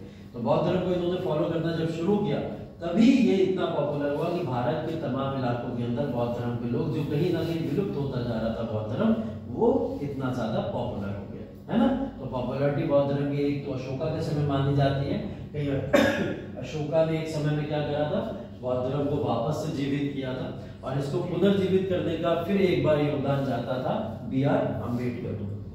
ठीक है, बौद्ध धर्म इस समय में भी आगे खो चुका था पूरी तरीके से, लेकिन अपनी मृत्यु से पहले उन्होंने बौद्ध धर्म को अपना के क्या करा, वापस से इस बौद्ध धर्म के अंदर एक जान फूंक दी थी कि बौद्ध धर्म अभी भी कुछ ना कुछ है। तो एक बार जान फूंक दी, फिर 100-200 साल आराम से कोई ना कोई आ जाता है और उस धर्म को आगे लेके चला जाता है। ठीक है, तो बौद्ध धर्म बेसिकली इसलिए इम्पोर्टेंट धर्म माना जाता है, ये बार बार खोया और बार बार कोई ऐसा व्यक्ति आया जिसने इसको जगाया है। ठीक है, अगर बात करें भारतीय संस्कृति में इसका क्या योगदान है, भारत के अंदर किस तरीके की चीजें आई है, क्योंकि हम लोग आर्ट एंड कल्चर पढ़ते हैं ना, आर्ट एंड कल्चर का एक पार्ट है। बौद्ध धर्म के अंदर बहुत सारी चीजें हैं जो हम लोग वास्तुकला के फॉर्म में देखते हैं। तो वास्तुकला के फॉर्म में कहाँ कहाँ इसके एग्जाम्पल्स देखने को मिलते हैं, उन एग्जाम्पल्स की यहाँ पर बात करें, जिन्होंने कहीं ना कहीं एक राष्ट्र के रूप में जो निर्माण किया। तो बौद्ध धर्म का योगदान बहुत ही ज्यादा देखने को मिलता है इस कल्चर्स या फिर वास्तुकला के फॉर्म में, जिसमें देखिए पहला योगदान सांची, जानते हैं आप लोग, ठीक है, भरूच और गया के स्तूप, ये सब सांची का स्तूप है, भरूच का स्तूप और गया का स्तूप, ये वास्तुकला में कहीं ना कहीं एक बहुत ही प्यारे एग्जाम्पल है। और ये एग्जाम्पल जब आप इन स्तूपों को जाके देखोगे तो देखने से ही पता चलता है वहां पे एक अजीब सी शांति होती है, मतलब वो एरिया ही ऐसा होता है कि बहुत ही ऐसा, अगर आपको कभी शांति चाहिए, दुनिया से भागना, यूपीएससी नहीं करना, मुझे बहुत सर दर्द हो गया मेरा, ठीक है, तो भाग के पहुंच जाना सांची स्तूप के पास में। और सांची स्तूप के आसपास जब इर्द गिर्द जाओगे तो वहां भीड़ होने के बावजूद भी आपको ऐसी शांति प्रतीत होगी कि वो लगेगा कि मतलब ऐसा लगा है कि बिल्कुल जन्नत में पहुंच गए, ऐसा सीन होता है, इतना सुकून मिलता है। कुछ जगह होती है, नेचुरल प्लेसेस होते हैं जहाँ पे ऐसी चीजें फील होती है। तो ये स्तूप भी बने इस समय, और ये भारतीय संस्कृति का कहीं ना कहीं बहुत इंपॉर्टेंट कॉज है। इसके बाद तक्षशिला को देख लीजिए, नालंदा और विक्रमशिला विश्वविद्यालय, ये सारे के सारे जो भी विश्वविद्यालय है, यहाँ से विश्वविद्यालयों से जो शिक्षाओं को बढ़ावा दिया गया, उन शिक्षाओं के बढ़ावे में भी हम लोग देखते हैं कि ज्यादा बुद्धिज्म की शिक्षाओं के ऊपर बात की गई है। ठीक है, गौतम बुद्ध के बारे में बात की है, बुद्धिस्ट शिक्षाओं को यहाँ पर बताया गया है। ठीक, पाली भाषा और अन्य स्थानीय भाषाओं का विकास इसी समय हुआ, क्योंकि गौतम बुद्ध या फिर बौद्ध धर्म के लोग जिस भाषा को प्रयोग करते थे वो पाली भाषा हुआ करती थी। ठीक है, हिंदी, संस्कृत या फिर अन्य भाषाओं का प्रयोग न करके कौन सी भाषा, पाली भाषा का ये लोग प्रयोग किया करते थे। तो कभी पूछा भी जाता है बौद्ध धर्म की भाषा कौन सी थी, तो पाली भाषा है, पाली भाषा ध्यान रखिएगा, पाली भाषा का यूज किया गया। एशिया के अन्य भागों में भी भारतीय संस्कृति के प्रसार को बढ़ावा दिया। एशिया के अन्य भागों की अगर बात करें तो जैसे हम लोग श्रीलंका का एग्जांपल ले रहे थे, Thailand, Cambodia, Myanmar, China, Russia, है ना, श्रीलंका, ये सब एग्जांपल है एशिया के। तो एशिया के ये प्रॉपर एग्जांपल्स अगर हम लोग देखें तो भारतीय संस्कृति ही तो है ये पूरी की पूरी, जो बौद्ध धर्म के रूप में कहां तक पहुंची, एशिया के और तमाम इलाकों तक पहुंची। ठीक है, सांस्कृतिक और नैतिक मूल्यों का हिस्सा। ठीक है, बौद्ध धर्म सांस्कृतिक और नैतिक मूल्यों का भी हिस्सा है, जैसे कि बौद्ध धर्म ने कहीं ना कहीं लोगों को किस तरीके से शांति व्यवस्था बनाए रखनी है, शांतिपूर्ण तरीके से जीवन जीना है, और साथ ही साथ में खुद को नरम शक्ति कूटनीति के लिए अच्छी तरह से उधार करना। ये बेसिकली नरम शक्ति कूटनीति वही है जो अशोका फॉलो कर रहा है ना। इस नरम शक्ति कूटनीति के बेसिस पे उन्होंने तमाम राज्यों को जीता भी, और जीतने के बाद राज भी किया उसके ऊपर, और फिर मौर्य पूरा साम्राज्य को और शक्तिशाली साम्राज्य भी बनाया। यहाँ हिंसा का प्रयोग नहीं करना है, वॉर नहीं करना है, लेकिन उसके बाद में भी नरम नीति को फॉलो करते हुए, बौद्ध धर्म को अपनाते हुए शासन कर रहे हैं। तो ये उसका एक एग्जाम्पल है कि इसने नैतिक मूल्यों में कहीं ना कहीं इस तरीके की चीजों को बढ़ावा दिया। ठीक है, उसके बाद वो भारत संस्कृति के निर्यात के बजाय साझा संस्कृति विकास की बात करता है। बेसिकली आप देखते हो कि संस्कृति का निर्यात जो वर्ड यहाँ पे यूज हुआ है, ये संस्कृति का निर्यात हम लोग कुछ ऐसे ही मान लें कि हमारे भारत की जो संस्कृति है, उस संस्कृति के अंदर अगर हम लोग देखें तो उस संस्कृति को निर्यात कैसे किया जा सकता है। हम यहाँ से अपनी संस्कृति को लेके किसी दूसरी कंट्री में जाए और वो लोग देख के इसको फॉलो करना शुरू कर दें, हमारी संस्कृति को। ठीक है, एक तो अच्छा लग रहा है सुन के कि हम अपनी संस्कृति को लेके वहां पहुंचे, अपने कल्चर को लेके वहां पहुंचे और लोगों ने इसको अडॉप्ट करना शुरू कर दिया। देखते हो ना बहुत सारे अंग्रेज हैं साड़ी धोती पहने दिखाई देते हैं, मंदिरों में आते दिखाई देते हैं, है ना, और जिस तरीके से धर्म का अनुपालन करना शुरू कर देते हैं, सन्यासी दिखाई देते हैं, बहुत सारे दिखते हैं। एक तरीके से यही निर्यात है संस्कृति का। लेकिन दूसरा इसका निगेटिव इम्पैक्ट क्या पड़ता है? निगेटिव इम्पैक्ट ये भी पड़ता है कि वो तो अडॉप्ट करते जा रहे हैं, हम भूलते चले जा रहे हैं, है ना। जो सारी की सारी ओरिजिनल संस्कृति हमारे यहाँ की है उसको हम तो भूलते चले जा रहे हैं और वो लोग उसको अडॉप्ट कर रहे हैं बढ़ चढ़ के। तो ये प्रॉब्लम भी है। तो संस्कृति का निर्यात इस समय में बहुत ही अच्छा एग्जाम्पल है कि बौद्ध धर्म जैसे जैसे प्रचार प्रसार हुआ इसका, तो ये अपना सांस्कृतिक वैल्यू या जो वैल्यूज हैं उनको लेके विदेशों में गए और लोगों ने इसके विकास को वहां पर भी किया। ठीक है, तो भारत के ही विकास की इसके अंदर बात होती है, भारत की ही बात यहाँ पे हो रही है। ठीक है, शांति, आवास, समावेशिता और करुणा के मूल्य जो हमारे समाज का हिस्सा है उन्हें भगवान बुद्ध और बौद्ध धर्म की शिक्षाओं के प्रभाव के लिए जिम्मेदार कराया जा सकता है। ठीक है, तो ये वही प्रिंसिपल्स है जिन प्रिंसिपल्स को आगे चल के हमारे स्वतंत्रता सेनानियों ने फॉलो किया, है ना। जो नरम दल के नेता थे कांग्रेस के अंदर, वो ऐसी प्रिंसिपल्स को फॉलो करते थे और गौतम बुद्ध की शिक्षाओं पे चलने की बात करते थे। तो अगर आप कहो कि बुद्ध का योगदान क्या है आज़ादी के अंदर, तो डायरेक्ट तो नहीं दिखेगा, लेकिन वहाँ जो लीडर्स हैं जिन प्रिंसिपल्स को फॉलो कर रहे हैं वो प्रिंसिपल कहीं ना कहीं गौतम बुद्ध के ही लिए हुए प्रिंसिपल है, जिसके ऊपर इतना अटल और मजबूत तरीके से लोग विश्वास कर पा रहे हैं, है ना। तो ये चीजें हैं बेसिकली। एशियाई देशों के साथ संबंधों को मजबूत करना, बौद्ध धर्म के आदर्श दुनिया की 22% आबादी वाले कई एशियाई देशों के राजनीतिक और आर्थिक संदर्भों से जुड़े हुए हैं। ठीक है, हम लोग देखो नेपाल के साथ में जब भी अपने कोई भी पॉलिटिकल रिलेशंस डेवलप करने की बात करते हैं, कोई भी राजनीतिक रिलेशन, या श्रीलंका के साथ में करते हैं, तो हम हमेशा क्या करते हैं, पहले लेके आते हैं बौद्ध धर्म को कि आपके हमारे सांस्कृतिक वैल्यूज तो सेम है, हम लोग तो एक ही धर्म को मानने वाले लोग हैं। भारत के अंदर भी इसका प्रचार प्रसार जोर से होता है, आप नेपाल के अंदर भी लेके गए, तो हम बार बार उनको क्या याद दिलाते हैं कि जिस धर्म का अनुपालन तुम लोग कर रहे हो वो धर्म का उदय तो भारत में ही हुआ है।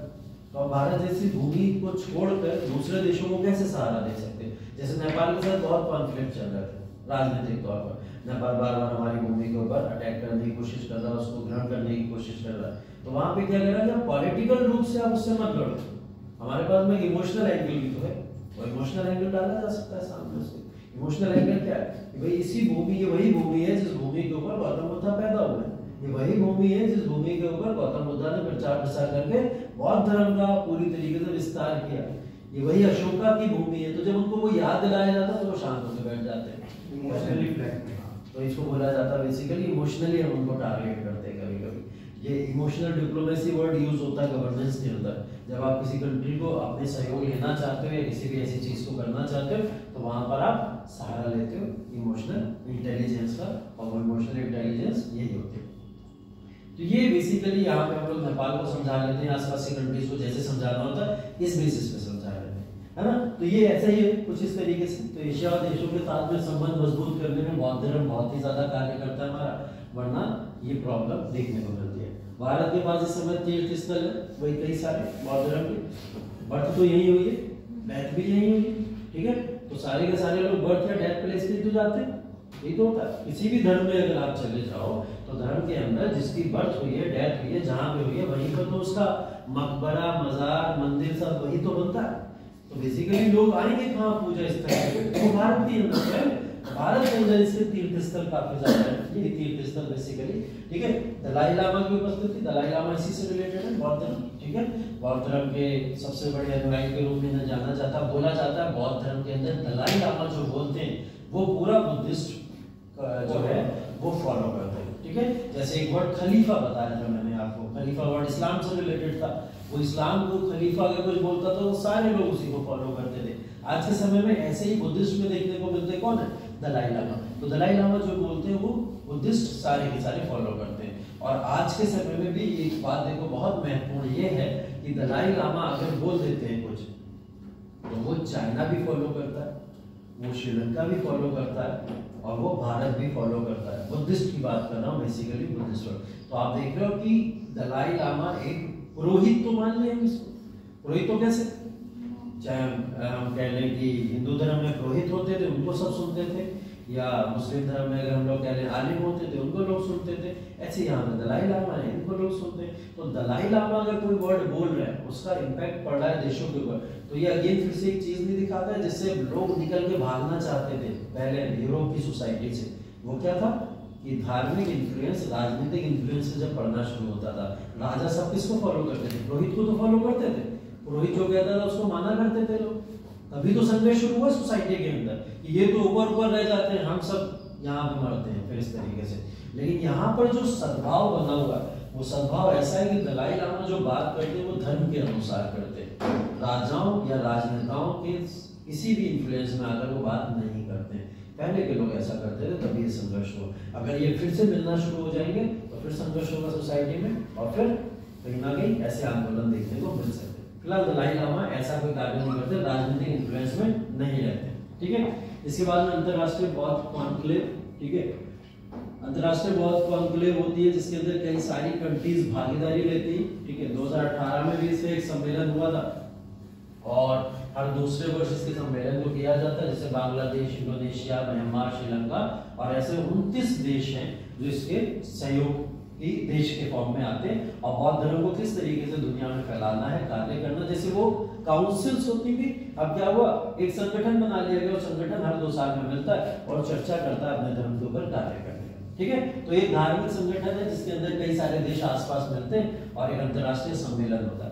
मंगोलिया के साथ सांस्कृतिक आदान प्रदान कार्यक्रम भारत क्या करता है, मंगोलिया के साथ में ऐसे ही सांस्कृतिक आदान प्रदान बेसिकली बुद्धिस्ट से रिलेटेड या बौद्ध धर्म से रिलेटेड इन चीजों की बातें करता है, ठीक है। जैसे यहाँ पर एक एग्जाम्पल भी दिया गया है कि बौद्ध धर्म, तिब्बती बौद्ध धर्म के अध्ययन के लिए 10 समर्पित ICCR छात्रवृत्तियां आवंटित की गई, ठीक है। तो यहाँ छात्रवृत्तियां भी दी जाती है धर्म से रिलेटेड, उसके प्रमोशन से रिलेटेड, और ऐसा कार्य भारत सरकार किसके साथ कर रही है इस समय, मंगोलिया के साथ में यहाँ पर कर रही है, ठीक है।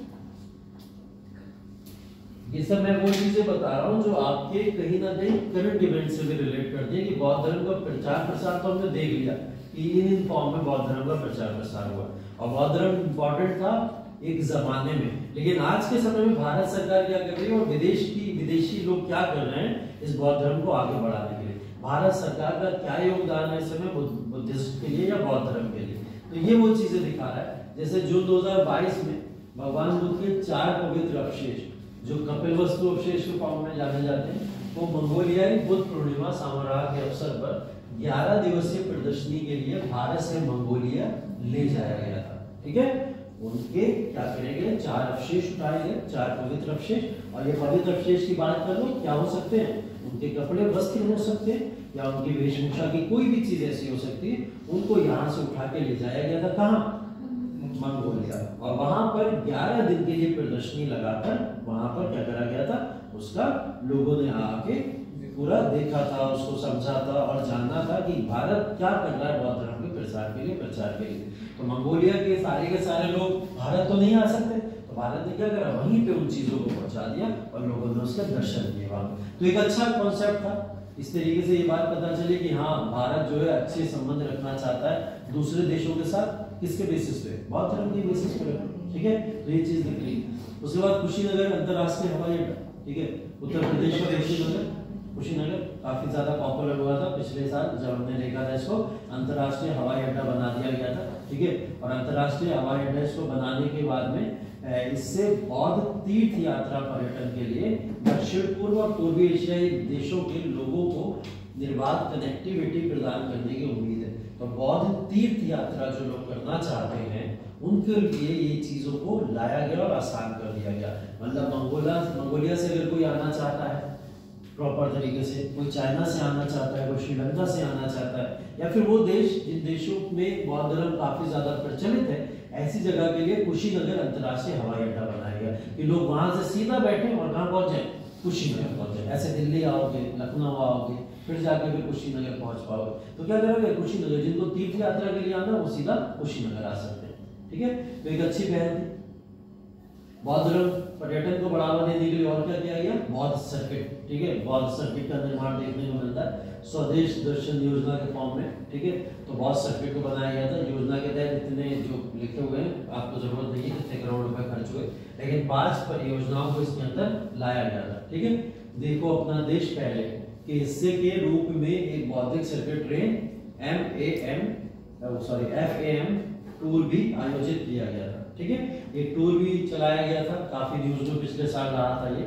इस दौर में बिहार में गया, बोध गया, राजगीर, नालंदा के साथ साथ उत्तर प्रदेश में सारनाथ, वाराणसी, ठीक है, उन गंतव्यों को भी शामिल किया गया था। तो ये बेसिकली क्या करना चाह रहा है, टूर को या टूरिज्म को बढ़ावा देने के लिए बौद्ध धर्म जो भारत के अंदर है एक इंपॉर्टेंट धर्म है, विदेशी टूरिस्ट हमारे यहाँ है और ऐसे रिलीजियस प्लेसेस को विजिट करें, उनके लिए तमाम स्कीम्स को चलाया जा रहा है। इसके लिए प्रसाद योजना भी थी, एक दूसरा एग्जाम्पल इसका प्रसाद योजना भी है। तीसरा प्रतिष्ठित पर्यटक स्थल, और इसके अंदर ये भी आता है जैसे बोध गया, अजंता और एलोरा में बौद्ध स्थल भी देखने को मिलते हैं। अभी जब आप आर्ट एंड कल्चर में पढ़ोगे तो अजंता और एलोरा गुफाओं के बारे में पढ़ोगे, वहां पे आप देखोगे हिंदू धर्म के अलावा अगर वहां पे और मूर्तियां देखने को मिली हैं या और चीजें देखने को मिली तो वो किसकी है, बुद्धिज्म की है। ठीक है, बौद्ध धर्म की भी वहां पर देखने को मिली।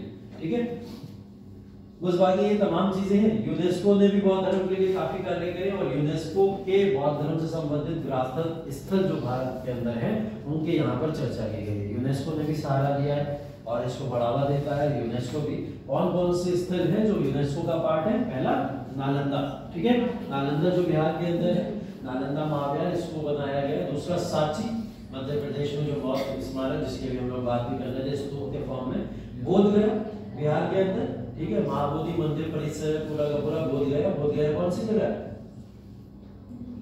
बोध गया बिहार में कौन सी जगह, क्या हुआ था यहाँ, क्यों पॉपुलर, गौतम बुद्ध को ज्ञान की प्राप्ति हुई थी, बोध गया में हुई थी ज्ञान की प्राप्ति। ठीक है, अजंता की गुफाएं औरंगाबाद महाराष्ट्र के अंदर, तो अजंता की गुफाएं के अंदर बेसिकली बौद्ध धर्म के स्कल्पचर्स या मूर्तियां देखने को मिलती हैं। इस वजह से इसको भी यहाँ पर इसमें डाला गया, यूनेस्को के अंदर डाला गया। ठीक है, तो बौद्ध धर्म के माध्यम से कूटनीति को आगे बढ़ाने के लिए भारत और क्या कर सकता है, फ्यूचरिस्टिक अप्रोच भी दिखानी होती है। क्वेश्चन अगर आपको मेंस में लिखने को आ जाए कि भारत बुद्धिज्म को बढ़ावा देने के लिए कौन से कदम बढ़ा रही है आगे, ठीक है, कदम बढ़ा रही है वो तो सब अभी हमने लिख दी ऊपर जितने भी आ गए, लेकिन आगे भारत फ्यूचरिस्टिक जोन में क्या कर सकता है, भारत आगे कैसे स्टेप ले सकता है कि ये जो धर्म है और ज्यादा महत्वपूर्ण बन जाए और लोग इसके और अट्रैक्शन में है। तो ऐसी कौन सी चीजें की जा सकती है, भारत इसमें और क्या कार्य कर सकता है। पहला ये देखो, ये सिर्फ और सिर्फ सजेशंस है, ये आप अलग तरीके से लिख सकते हैं, मैं अलग तरीके से लिख सकता हूँ या सब लोग अलग अलग तरीके से लिख सकते हैं। ये कुछ सजेशन इसके अंदर दिए गए, जैसे नालंदा विश्वविद्यालय परियोजना का प्रभावी पुनरुद्धार और अच्छी तरह से स्थापित विश्वविद्यालयों में बौद्ध अध्ययन को प्रोत्साहन, अंतरराष्ट्रीय समुदाय को एक साझा मंच पर लाएगा। मतलब नालंदा तो ऑब्वियस सी बात है बुद्धिज्म की पूरी कॉन्सेप्ट फिलॉसफी से ही रिलेट करता है। तो हम नालंदा के अंदर पहले से ही जो वहाँ पे शिक्षाएं चल रही है, बौद्ध धर्म का अध्ययन चल रहा है, उसके अंदर और ज्यादा सुधार करें, उसको और बढ़ावा देने की कोशिश करें, बाहर के लोगों को और बुलाएं कि आप आओ और नालंदा के अंदर शिक्षा लो आगे, जिससे क्या होगा बौद्ध धर्म की शिक्षाएं लोगों तक पहुंचेंगे। एक कार्य तो हम ये कर सकते हैं। दूसरा कार्य अतुल्य भारत अभियान की याद दिलाने वाली बौद्ध पर्यटन को बढ़ावा देना, अंतरराष्ट्रीय स्तर पर आस्था के साथ भारत के जुड़ाव को लोकप्रिय बनाने के लिए आवश्यक। ठीक है, अतुल्य भारत अभियान बेसिकली यही था कि बुद्धिज्म जो बौद्ध धर्म है, बौद्ध धर्म के अंदर जितने भी प्लेसेस हैं, ये सारे के सारे प्लेसेस जो इंपॉर्टेंट रिलीजियस प्लेसेस हैं भारत में, वहां पर पर्यटन ज्यादा से ज्यादा पहुंचे और ज्यादा से ज्यादा पहुंचने के लिए ही हमने वो अंतरराष्ट्रीय हवाई अड्डा बनवाया। तो ऐसी चीजों के ऊपर भी कार्य किया जाना चाहिए कि वहां ज्यादा से ज्यादा पर्यटन आए और हम लोग अतुल्य भारत अभियान को ध्यान में रखते हुए उसके ऊपर कार्य करें। तो ये अतुल्य भारत अभियान है, इसको ध्यान में रख सकते हैं हम लोग, एक इस पे कार्य कर सकते हैं। तीसरा कार्य, सरकार के सामने प्रभावी कार्यान्वयन की महत्वपूर्ण चुनौती है। ठीक है, बौद्ध कूटनीति चीन के उदय का मुकाबला करने, एशियाई देशों के साथ उसके संबंधों को मजबूत करने और उसे अपनी क्षेत्रीय और वैश्विक शक्ति महत्वाकांक्षाओं के मार्ग पर आगे बढ़ाने में मदद करेगी। चाइना जैसे हमें हमेशा आगे जाता रहता है, चाइना नहीं चाहता कि भारत के अंदर कोई जाए, है ना, भारत के अंदर कोई जाए। अगर पर्यटन सारे के सारे भारत के अंदर जाना शुरू कर देंगे तो क्या होगा, चाइना इससे कमजोर होगा। इससे तो श्रीलंका के, बांग्लादेश के, म्यांमार के, कंबोडिया के, नेपाल के सबके रिलेशन इसके साथ अच्छे हो जाएंगे भारत के साथ, तो फिर चाइना की वैल्यू कम हो जाएगी इसके अंदर। फिर चाइना इसके अंदर क्या करें, तो चाइना ने पहले ही घोषित कर दिया कि हम जो रिलीजियस प्लेसेस की तुम लोग बात करते हो, गौतम बुद्ध यहाँ जन्म हुआ, डेथ हुई, चाइना कहता मेरे यहाँ हुआ था। ठीक है, उसने एक नया कॉन्सेप्ट बनाया, बिल्ड किया, और उसने कहा मेरे यहाँ रिलीजियस प्लेसेस हैं सारे के सारे, तुम लोग मुझे विजिट करो आप। ठीक, तो ऐसे लोगों से कैसे बचा जाए? ऐसे लोगों को तथ्य और सार दिखा के बचाया जाता है ना, और उन्हें बताया ये जाता है कि भाई ये तथ्य, ये सार है, ये सारा का सारा इंपॉर्टेंट पूरे के पूरे डेटा हमारे पास है, देख लो, दुनिया को हमने दिखाया और दुनिया ने इन चीजों को माना। उसके बाद भी एक आध तो बेवकूफ होते ही जो प्रूफ देख के भी नहीं मानते, तो वो ऐसे चाइना के साथ खड़े हो जाते हैं, है ना।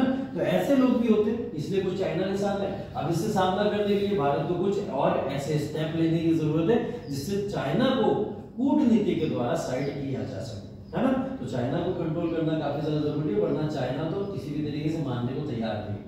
वर्तमान में यह अनुमान लगाया गया है कि पूरी दुनिया में लगभग 500 मिलियन बौद्ध हैं। कितने? 500 मिलियन। अगर पूरी दुनिया में हम लोग कैलकुलेट करें 500 मिलियन, और उसमें से अधिकांश पूर्वी एशिया, दक्षिण पूर्व एशिया और सुदूर पूर्व के देशों में रहते हैं। मतलब यही जिसकी हम लोग बार बार बात कर रहे हैं, ये पूरा का पूरा जो इलाका है, इस पूरे इलाके के अंदर क्या रहते हैं? सब बौद्ध रहते हैं। इसी एरिया के अंदर ज्यादातर बौद्ध रहते हैं, सबसे ज्यादा। ठीक है, हालांकि उनमें से बहुत कम प्रतिशत हर साल भारत में बौद्ध स्थलों का दौरा करता है। बहुत कम लोग हैं जो बौद्ध स्थलों के लिए आते हैं। अगर हम लोग देखें, ताजमहल की कमाई ज्यादा है एज कंपेयर टू बौद्ध स्थलों की बात करी जाए, और ज्यादा की अगर मैं बात कर रहा हूँ तो 90% का मार्जिन है, 90%। 10% अगर प्रॉफिट हो रहा है तो बौद्ध स्थलों को हो रहा है टूरिस्ट के बेसिस पे, और 90% का प्रॉफिट किसको हो रहा है? वो ताजमहल की सिंगल विजिट को हो रहा है। तो आप समझ सकते हो कि कितना कम ये रेशियो है कि लोग एक ताजमहल को विजिट करने के लिए पूरी दुनिया से इतना आते हैं, लेकिन एक रिलीजियस प्लेस है, जो धार्मिक प्लेस है, जिसको दुनिया में मानने वाले इतने सारे लोग हैं, उसके बाद में उसका रेशियो कितना कम है। तो इसको भी तो बढ़ाया जा सकता है, हम इन चीजों को और भी तो प्रमोट कर सकते हैं। भारत के पास इतनी बड़ी चीज है, अगर आप देखो कि हमारे पास तो एक ऐसी चीज है कि पूरी की पूरी दुनिया को हम अपनी केंद्रित कर सकते हैं एक जगह पर लाकर। तो वो केंद्रीकरण कैसे? अरब है एक एग्जाम्पल, अगर मैं आपको मुस्लिम समाज के फॉर्म में देखा जाए तो अरब एक एग्जाम्पल है। अरब के अंदर मक्का मदीना है, ठीक है। उस मक्का मदीना को रिलीजियस प्लेस ही तो मानते हैं इस्लामिक लोग जितने भी हैं। पूरी दुनिया को उस मक्का मदीना में उन्होंने लाके इकट्ठा कर लिया। इकट्ठा करने का मतलब टूरिज्म से मक्का मदीना से इतना प्रॉफिट अरब की गवर्नमेंट लेती है कि वो उस प्रॉफिट से ही अपनी पूरी की पूरी शताब्दियां काट लेते हैं, है ना। तो इतना प्रॉफिट वहां पे लिया जा रहा है। एक आप एग्जांपल दे सकते हो क्रिटिसिज्म में इसका कि उनकी तो पॉपुलेशन भी ज्यादा है, मुस्लिम पॉपुलेशन ज्यादा है, इसलिए ज्यादा प्रॉफिट होता है। नहीं, इसका कारण ये नहीं है, कम पॉपुलेशन होती तब भी लोग इतनी ही मात्रा में जाते हैं, ठीक है। वो जाते, वो विजिट करना चाहते हैं, और विजिट करने के लिए वहां की गवर्नमेंट काम करती है। वो बार बार कुछ ना कुछ ऐसे फिलॉसफीज लाती है। अभी आपने देखा होगा स्मृति ईरानी गई थी मक्का के अंदर, और मक्का के अंदर जाकर जो वीजा लगता है उस वीजे के ऊपर बात की थी कि हमारे यहाँ से जो मुस्लिम समुदाय के लोग आपके यहाँ विजिट करने आते हैं, उनकी कुछ जो पॉलिसीज है उसके लिए जो वीजा इतना महंगा लगता है, चीजें होती है, उसको थोड़ी आसानी दे दी जाए। इस चीज को लेकर बात करने गई थी वहां। तो ये विजिट दिखाई गई है वहां पे, आप देखो कुछ दिन पहले ही न्यूज के अंदर ये विजिट काफी पॉपुलर हुई थी। तो मक्का मदीना के लिए कार्य किया जा रहा है, तो ऐसा कुछ कार्य यहाँ पे भी तो किया जा सकता है। इस चीज को यहाँ पे भी तो किया जा सकता है कि बुद्धिस्ट प्लेस को पूरी दुनिया से लोग विजिट करते हैं, ज्यादा से ज्यादा। कम आ रहे हैं, अभी बहुत कम आ रहे हैं, हमें इसे बढ़ाने की जरूरत है। इतना बड़ा हमारे पास में धार्मिक प्लेस है, और वो धार्मिक प्लेस नो डाउट किसी गलत इंटेंशन से नहीं, एक सही इंटेंशन से भी अगर हम लोग यूज करें तो उसको आर्थिकी में कितना सहयोग मिलेगा। इतने सारे पर्यटक अगर आएंगे विदेशों से और वो आके यहाँ पे विजिट करेंगे आके, तो आप समझ सकते हो कितना ज्यादा भारत को इससे इकोनॉमिक प्रॉफिट हो सकता है, ठीक है। एक एग्जाम्पल राम मंदिर आज के समय में, ठीक है। राम मंदिर की अगर आप बात करो, अयोध्या के अंदर आप लोग देखोगे कि दुनिया भर से, विश्व से लोग आएंगे विजिट करने। अब वो क्या बन जाएगा धीरे धीरे, जैसे धार्मिक प्लेस पे लोग पूजा करने पूरे विश्व से आएंगे, और विश्व से आके यहाँ पे अयोध्या के अंदर आकर रुके। तभी आप देखो आसपास की जमीनें इतनी महंगी क्यों हो गई अचानक से, जो शायद 100 रुपए में थी वो भी वहां पे 10-10 हजार रुपए में बिक रही है। ये कीमतों में उछाल आया हुआ क्यों आया? क्योंकि सबको पता है यहाँ पे होटल खोलना या रेस्टोरेंट खोलना, यहाँ पे आसपास दुकानें खोलना हमें कितना फायदा देगी, क्योंकि विदेशों से भी अब लोग आएंगे। हिंदू धर्म को मानने वाले से हिंदुस्तान में थोड़ी है, विश्व में। और विश्व से लोग जब आएंगे यहाँ पर तो कहाँ रुकेंगे? अयोध्या ही रुकेंगे आके। और जब अयोध्या रुकेंगे उससे क्या होगा? 2 बड़े प्रॉफिट होंगे। इसको इकोनॉमिक बेसिस पे कभी किसी ने नहीं देखा।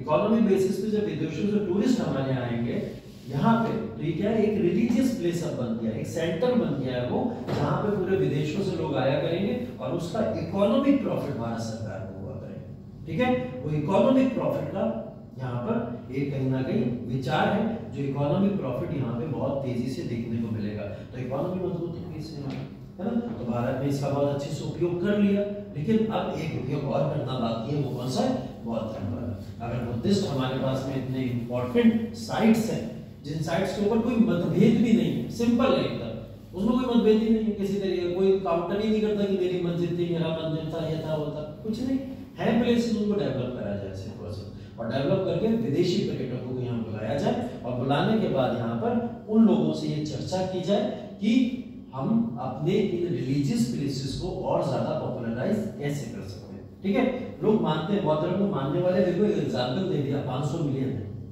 है ना, और 500 मिलियन कम नहीं होता, तो हम बहुत आसानी से इसको यूज कर सकते हैं अपनी आर्थिकी को आगे बढ़ावा देने के लिए। ठीक है, तो ये बात इसके अंदर बेसिकली की गई। भारत की बौद्ध विरासत न केवल पर्यटन की दृष्टि से महत्वपूर्ण है, बल्कि एक बाध्यकारी कारक भी है, जो इसकी एक्ट ईस्ट नीति के अनुरूप एशियाई देशों के साथ इसके संबंधों को मजबूत करती है।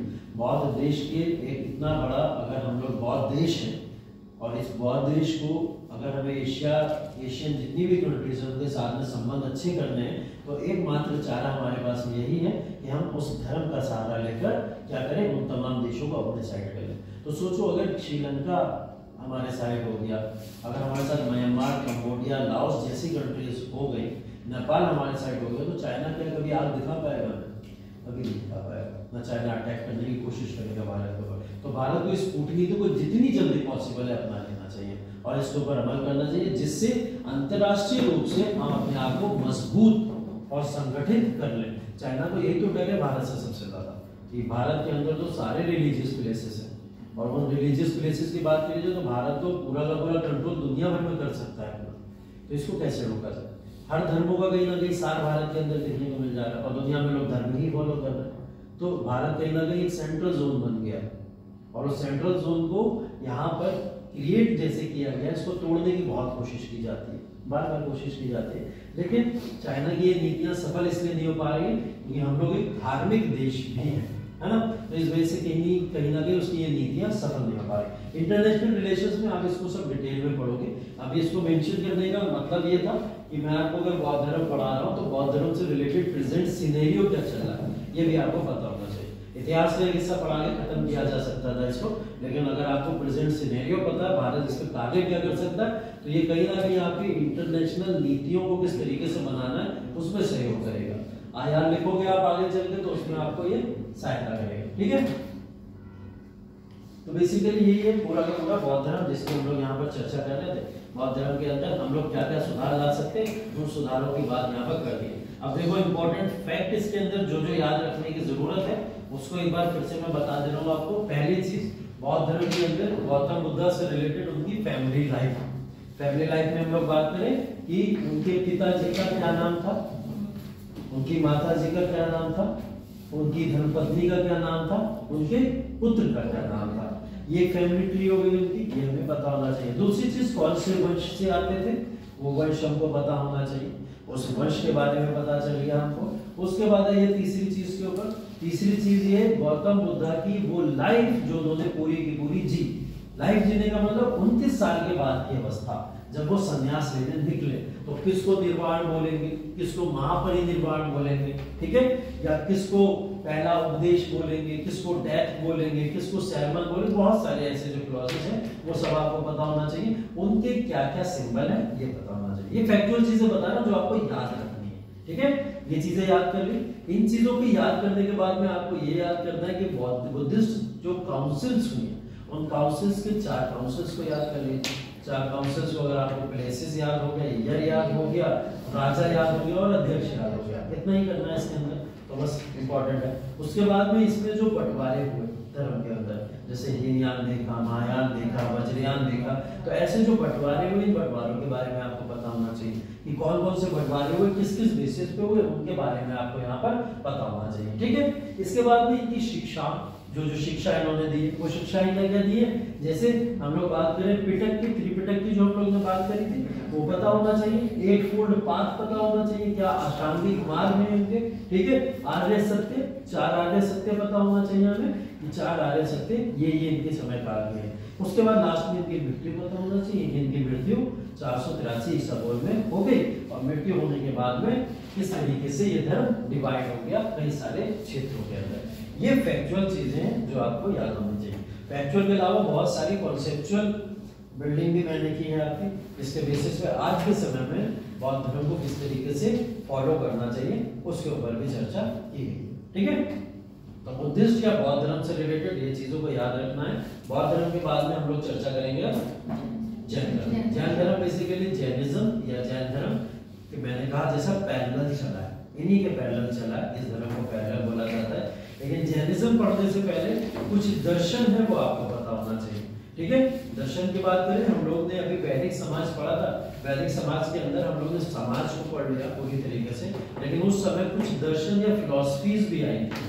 उन फिलॉसफीज या दर्शन के बारे में आपको पता होना चाहिए, जिन दर्शनों के बारे में मैं पहले आपको बता चुका हूँ कि कुछ दर्शन होते हैं। उन दर्शन के ऊपर एक नजर डाल लीजिए बस आपको, वैसे आपको पता ही है वो सब दर्शन, लेकिन उनके ऊपर एक नजर डाल लीजिए जिससे आपको एटलीस्ट ये पता चल जाए कि ये दर्शन होते हैं, ठीक है।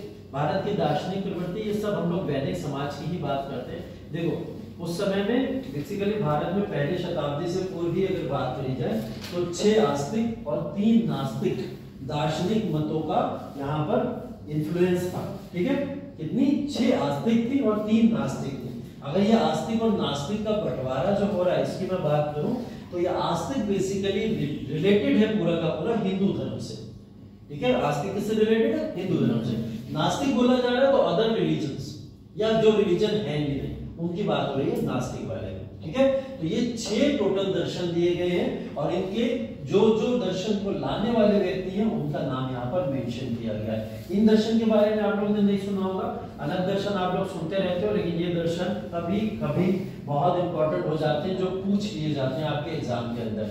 ये दर्शन के ऊपर एक नजर डाल लीजिए, ये वो 6 दर्शन है जिसको आर्थिक मत का दर्शन माना जाता है, आस्तिक मत का दर्शन माना जाता है। मतलब ये सारे के सारे लोग आस्तिक हैं और आस्तिक धर्म का मतलब यहाँ पे क्या हो रहा है? हिंदू धर्म के अनुयायी से बात हो रही है, ठीक। तो कौन कौन लोग हैं देख लो, पहले दर्शन की बात कर लो। पहले उच्छेदवाद, ठीक है। उच्छेदवाद को लाने वाले बेसिकली कौन है? अजीत केश कम्बलिन, ठीक। उच्छेदवाद अजीत केश कम्बलिन के द्वारा लाया गया। दूसरा आक्रियावादी है, आक्रियावादी दर्शन लाया गया है पूर्ण कश्यप के द्वारा। पूर्ण कश्यप आक्रियावादी को लाए हैं। नित्यवादी दर्शन फकुत कच्चायन, ठीक है, फकुत कच्चायन के द्वारा इस दर्शन को लाया गया नित्यवादी। और एक है नियतिवादी, ठीक है। नित्यवादी और नियतिवादी दोनों अलग अलग है। नित्यवादी मखली गोशन के द्वारा लाया गया है। उसके बाद में अनिश्चयवादी और ये है संजय वेलट पुत्र के द्वारा इसको लाया गया, ठीक है। नाम थोड़े थोड़े टफ है, इसमें संस्कृत के नामों का प्रयोग ज्यादा किया गया है, इस वजह से लग रहे हैं। तो ये 6 आस्तिक मत है या आस्तिक दर्शन है जिनको लाया गया था इस समय, ठीक है। इनको याद रखिएगा, ठीक। उसके बाद में आस्तिक मत को इन्हीं को क्या बोला जाता है? षडांग दर्शन भी बोला जाता है, सिद्धांत किया जाता है वो, जिसको हम लोग आगे चल के किसके फॉर्म में पढ़ेंगे? सांख्य दर्शन, योग दर्शन, न्याय दर्शन, वैशेषिक और उत्तर मीमांसा और पूर्व मीमांसा, ठीक है। इसके बाद में वेदांत आते हैं बेसिकली। तो ये देखिए इसके अंदर सांख्य दर्शन है। सांख्य दर्शन ये देखो, नास्तिक मत भी देख लो। नास्तिक मत कौन सा है? बौद्ध धर्म, जैसे मैंने बोला बौद्ध धर्म के जितने भी सारे के सारे दर्शन आए होंगे वो नास्तिक माने जाते हैं। जैन धर्म के और चारवाक के द्वारा जो भी दर्शन लाए गए वो भी नास्तिक ही माने जाते हैं, ठीक है। तो नास्तिक और आस्तिक में ये भेद है। अब 6 दर्शन जो बेसिकली इन्हीं दर्शन का पार्ट है, इन्हीं 6 दर्शनों का पार्ट है, उनको क्या बोला जाता है? सांख्य, योग, न्याय, वैशेषिक, मीमांसा और वेदांत। जिसमें पहला है सांख्य दर्शन, ठीक है। सांख्य दर्शन कपिल मुनि के द्वारा लाया गया था, ठीक है। बस देखो क्वेश्चन इसके अंदर ऐसा ही आता है, मैच द फॉलोइंग्स में आता है। और मैच द फॉलोइंग में पूछा जाता है सांख्य दर्शन किसके द्वारा लाया गया, वैशेषिक किसके द्वारा लाया गया और कौन सा दर्शन किसके द्वारा लाया गया, इसकी बात यहाँ पर होती है, ठीक है। लेकिन इसके अंदर सांख्य दर्शन के अंदर बेसिकली लॉजिक क्या था, इसको लाने का मतलब क्या था या मकसद क्या था? ये बेसिकली भौतिकता या विकासवाद से रिलेटेड चीजों के की बातें करता है, भौतिकता या विकासवाद से रिलेटेड बातें करेगा। तो ये बात करते हैं छोटे छोटे जो आपके स्मॉल से एलिमेंट्स होते हैं, उन एलिमेंट्स से मिलके कैसे एक भौतिक पदार्थ बन जाता है, उसकी साइंटिफिक कॉन्सेप्ट की सांख्य दर्शन के अंदर बात की गई है। ठीक है, तो वो साइंटिफिक दर्शन यहाँ पर दिया गया कि बहुत छोटे छोटे से अगर आप बात करो तो बहुत एलिमेंट्स होते हैं, वो एलिमेंट्स एक साथ मिलते हैं और एक साथ मिलके एक वस्तु बना देते हैं। ठीक है, जैसे अगर इस माउस की बात करें तो ये माउस कई सारे छोटे छोटे माइक्रो ऑर्गेनिज्म से मिलकर बना है, और वो माइक्रो ऑर्गेनिज्म इनके क्या बनाते हैं, बड़ा माउस बना देते हैं। और ऐसे ही अगर हम लोग इस बोर्ड की बात करें तो बोर्ड किसी सिंगल ऑब्जेक्ट से नहीं बना है, इसमें कई सारे ऑब्जेक्ट का मिश्रण होगा तब जाके ये बना होगा। इसी तरीके से एग्जांपल ले लो आप किसी भी इस पूरे क्लास का स्ट्रक्चर को ले लो, इस स्ट्रक्चर के अंदर भी बहुत छोटे छोटे माइक्रो ऑर्गेनिज्म मिले होंगे, कई सारे एलिमेंट्स मिले होंगे छोटे छोटे, तब जाके एक स्ट्रक्चर बना होगा। क्या ऐसे ही अर्थ नहीं होगी? अर्थ भी तो ऐसे ही बना होगा, अर्थ की भी उत्पत्ति तो ऐसे ही होगी, कई सारे छोटे छोटे एलिमेंट उसमें जाके मिले होंगे तब जाके एक पूरे प्रॉपर अर्थ की उत्पत्ति हुई होगी। ये दर्शन आपको यही बता रहा है पूरी तरीके से। ठीक है, और इस दर्शन को लाने वाले कौन है? कपिल। ठीक, योग दर्शन आप लोग समझते हैं, योग दर्शन में बेसिकली पतंजलि को माना जाता है, पतंजलि इसको लेके आए थे और पतंजलि ने इस पूरे के पूरे दर्शन को फैलाया। तो प्रेजेंट टाइम में बाबा रामदेव योग दर्शन के लिए बहुत ही पॉपुलर जाने जाते हैं, इसको ज्यादा प्रमोट करने में योगदान उनका माना जाता है। ठीक है, इसी वजह से आगे चल के आपने देखा कि यूएनओ तक ने 21 जून को अंतरराष्ट्रीय योग दिवस घोषित किया हुआ है। योग है क्या? भारत की तो संस्कृति का एक पहलू है, लेकिन इसको अंतरराष्ट्रीय योग दिवस यूएन ने घोषित करना, मतलब इसकी इंपॉर्टेंस आज के समय में भी है जैसे उस समय में। ठीक है, न्याय दर्शन को लाने वाले महर्षि गौतम। ठीक है, इसको बेसिकली न्याय सूत्र के फॉर्म में भी जाना जाता है। ठीक है, इसके अंदर तर्क और प्रमाण के बेसिस पे बात हुई है, तर्क और प्रमाण मतलब फैक्ट और एनालिसिस के बेसिस पे बात हुई है कि अगर आप किसी भी चीज को बता रहे हो तो आप ये तो बताइए कि उसका कुछ प्रमाण है या नहीं, या सिर्फ हवा में बातें कर रहे हो, है ना। तो इस चीज को लेकर यहाँ पे बात की गई है, यहाँ पे विश्व की और चीजों के ऊपर बात की गई है, कहीं ना कहीं ज्योग्राफिकल और भौतिक चीजों को और ओपन किया गया है न्याय दर्शन के अंदर। न्याय दर्शन के अंदर बताया गया कि अगर धर्म है, अगर वो एक फैक्ट है धर्म, तो धर्म को मानना जरूरी क्यों है, उसको लेकर उसके प्रमाण देना जरूरी है। तो इन्होंने प्रमाण दिए उससे रिलेटेड, उन प्रमाणों की यहाँ पे बात की गई है। जैसे योग दर्शन है, योग दर्शन के अंदर योगा के सिर्फ और सिर्फ तरीके बताए गए, न्याय के अंदर क्या बता दिया गया, पिक्चर्स तक दे दी गई कि ऐसे ऐसे योगा करा जाएगा, उसकी पिक्चर्स भी इसके अंदर दिखाई गई। तो ये किसके ऊपर? तर्क और प्रमाण के ऊपर बात करते हैं कि अगर आप कोई बात कर रहे हैं तो वो खोखली नहीं होनी चाहिए, उसमें दम होना चाहिए। बाद में न्याय दर्शन उसकी बात कर रहा है। ठीक है, तो इसके प्रवर्तक कौन है? महर्षि गौतम। वैशेषिक दर्शन, ठीक है, महर्षि कनाद को बोला जाता है। ठीक है, महर्षि कनाद इसके प्रवर्तक है वैशेषिक दर्शन के, और इन्होंने ही जो द्रव्य या भौतिक तत्व होते हैं, एलिमेंट्स, फिजिक्स पूरी की पूरी देखने को मिलेगी आपको। मतलब भारत के अंदर दर्शनों के अंदर ही फिजिक्स एक समय में डेवलप हो चुकी है, साइंटिस्ट ने तो बाद में आकर डेवलप की। तो वो फिजिक्स के जो कॉन्सेप्ट हैं छोटे छोटे, जैसे इसके अंदर द्रव्य की बात की जा रही है, ठीक है, कुछ गैसियस पदार्थों की बात की जा रही है, इस तरीके की बहुत एलिमेंट्स हैं जिनकी बातें यहाँ पे की गई है।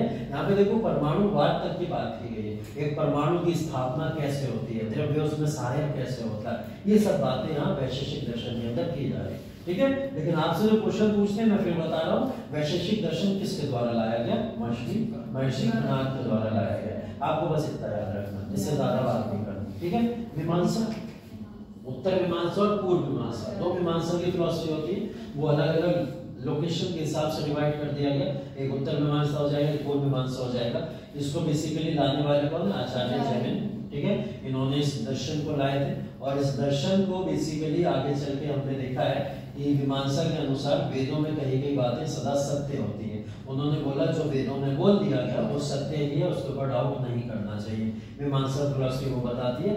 हाँ, इसके अंदर एक चीज और भी दी गई है, पुरोहितवाद। ठीक है, या राम में आडंबर को बढ़ावा देता है दर्शन। ठीक है, इसके अंदर बढ़ावा दिया गया शिक्षा को। बेसिकली मैं अगर आपको मीमांसा को समझाने की कोशिश करूं तो मीमांसा ज्यादा फोकस करता है शिक्षा के ऊपर, कि शिक्षा जो है बेसिकली वो एक सूत्र होना चाहिए समाज को बांधने का, और शिक्षा ही सर्वोपरि होनी चाहिए हर एक चीज से। ठीक है, तो वो शिक्षा को लेकर इतना ज्यादा क्यूरियस है, या शिक्षा को लेकर वो लोग इतना ज्यादा कहीं ना कहीं इंपॉर्टेंस देते हैं कि उन्होंने इस इंपॉर्टेंस में क्या कर डाला कि पुरोहितवाद को ज्यादा बढ़ावा दे दिया। क्योंकि उनको पता है शिक्षा किसके पास होती है? पुरोहितों के पास में होती है। समाज के और लोग तो सिर्फ अनुयायी होते हैं। रोहितवाद को इन्होंने इसलिए जन्म दिया, या इसकी बात इसलिए की कि बोले शिक्षक सबसे ऊपर रहना चाहिए, सबसे सुप्रीम। आज के फॉर्म में अगर एक डेफिनेशन के फॉर्म में अगर आप बोलो तो बोला नहीं जाता कि शिक्षक ही वो व्यक्ति होता है जो पूरे समाज को शिक्षा दे रहा है। तो ये शिक्षक ही तो है जो सब लोगों को सिखा रहा है समाज के अंदर, अज्ञानता को दूर कर रहा है, वो शिक्षक ही तो बनता है। तो इन्होंने इसको अपने तरीके से बोल दिया। इन्होंने बोला उस समय पुरोहित होते थे जो शिक्षा देते थे, तो हम पुरोहितवाद की बात करते हैं। और पुरोहितवाद में कौन लोग आते हैं? ब्राह्मण की बात होती है। तो इन्होंने उस 8 नंबर की बात की बेसिकली। तो मीमांसा का मतलब बेसिकली, मैंने भी अपनी कोचिंग का नाम मीमांसा यहीं से देख के रखा, ये फिलॉसफी से देख के। तो क्योंकि मैंने पढ़ रखा था, मुझे ये कॉन्सेप्ट इतना अच्छा लगा, मैंने इस कॉन्सेप्ट को देखा, ध्यान रखा, और मैंने फिर उसको सर्च किया बहुत जगह। मीमांसा का मतलब और क्या क्या हो सकता है, कैसे कैसे इसको और जान सकते हैं। एक जगह एक शब्द मिला मीमांसा का, उसका जो मीनिंग था उसका मतलब था क्यूरियोसिटी। क्यूरियोसिटी का मतलब होता है जानने की इच्छा, जानने की कितना क्यूरियस है आप, जानना कितना चाहते हैं। तो मैंने कहा ये परफेक्ट नाम हो सकता है। तो मैंने ये परफेक्ट नाम उठाया यहाँ से था, फिर रिसर्च करा, तब जाकर उसका नाम रखा। नाम रखने में बहुत टाइम लगा था, काफी समय सोचना पड़ा क्या नाम रखें, ठीक है। उसके बाद में वेदांत। वेदांत बेसिकली वेदों के अंत की बात करते हैं हम लोग। जब वेदों का अंत हुआ उसके बाद में कुछ इस तरीके के कई सारी चीजें हैं, ठीक है। इसी वेदांत के अंत में जैसे वो पूर्व मीमांसा अगर आप कह लो तो ये क्या है, यह है उत्तर मीमांसा। वेदों के अंत के समय में क्या आया, उत्तर मीमांसा। और इसको लाने वाले कौन थे? बादरायण थे, ठीक है। बादरायण इसको लाने वाले थे। इसके बाद में क्या हुआ, शंकराचार्य, रामानुजाचार्य, तमाम और भी दार्शनिक आ गए जिन्होंने उन दर्शनों को आगे बढ़ाया, ठीक है। तो ये बेसिकली ये सब है। इनके बाद आप ये देख लीजिए कौन कौन से वाद हैं जो पॉपुलर हैं, ये भी मैच द फॉलोइंग्स में आ जाते हैं, ठीक है। जैसे शंकराचार्य के द्वारा कौन सा वाद लाया गया था? अद्वैतवाद, ठीक है। शंकराचार्य किसको लाए थे? अद्वैतवाद को। रामानुजाचार्य किसको लाए थे? विशिष्टाद्वैतवाद को लाए थे। माधवाचार्य लाए थे द्वैताद्वैतवाद को, ठीक है। वल्लभाचार्य किसको लाए थे? शुद्धाद्वैतवाद को लेके आए थे, ठीक है। और निम्बकाचार्य किसको लाए थे? वो लाए थे भेदाभेदवाद को। ये सारे के सारे वाद हैं, या फिर दर्शन जो हमने पढ़े, उन दर्शन के आगे की फिलॉसफी है कि और दर्शन अगर हम पढ़ने चाहते हैं या पढ़ना किसी भी तरीके की और चीजों को आगे देखना चाहते हैं तो दर्शन को किस तरीके से विभाजित किया जाए। तो ऐसे लोगों ने आगे चल के दर्शन को विभाजन किया। ये वो समय था इन दर्शन के आने का, 8वीं 9वीं शताब्दी, जैसा आपको दिख रहा है यहाँ पे। 8वीं 9वीं शताब्दी में भारत के अंदर इस्लाम आया था, ठीक है। इस्लाम धर्म का चारों तरफ प्रचार चल रहा था। तो हिंदू धर्म कहीं खो ना जाए या कई लोग कन्वर्जन ना कर लें, ऐसे धर्म में क्या करना था, हमें समाज में सुधार लाना था धार्मिक बेसिस पे। तो वही सामाजिक धार्मिक आंदोलन है ये प्राचीन इतिहास का। इस समय में क्या हुआ, शंकराचार्य लेके आए अद्वैतवाद, ठीक है। फिर 11वीं 12वीं सदी में आया।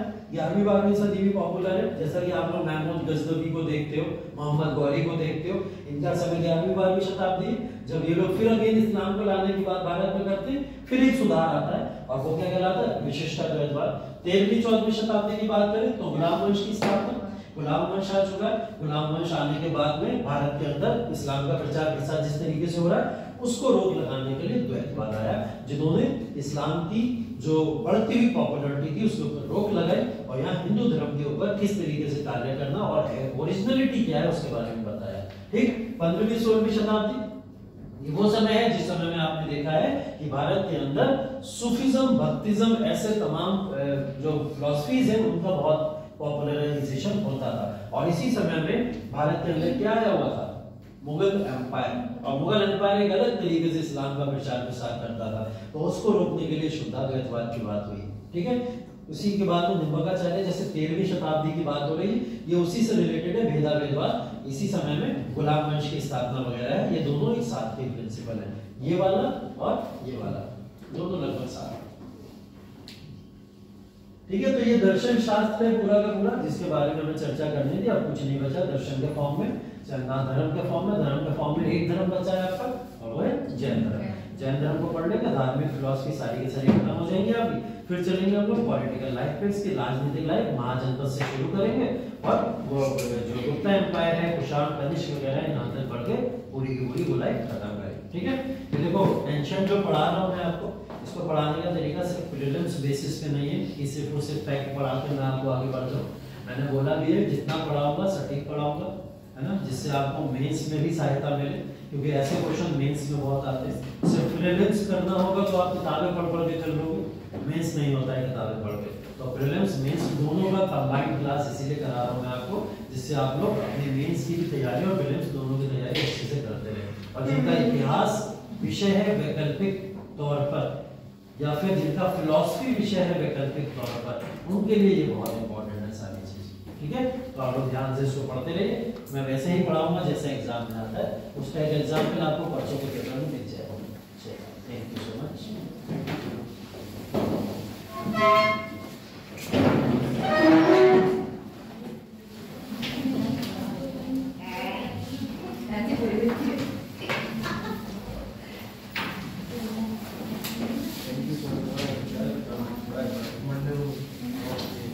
ऑल द बेस्ट आलों के लिए।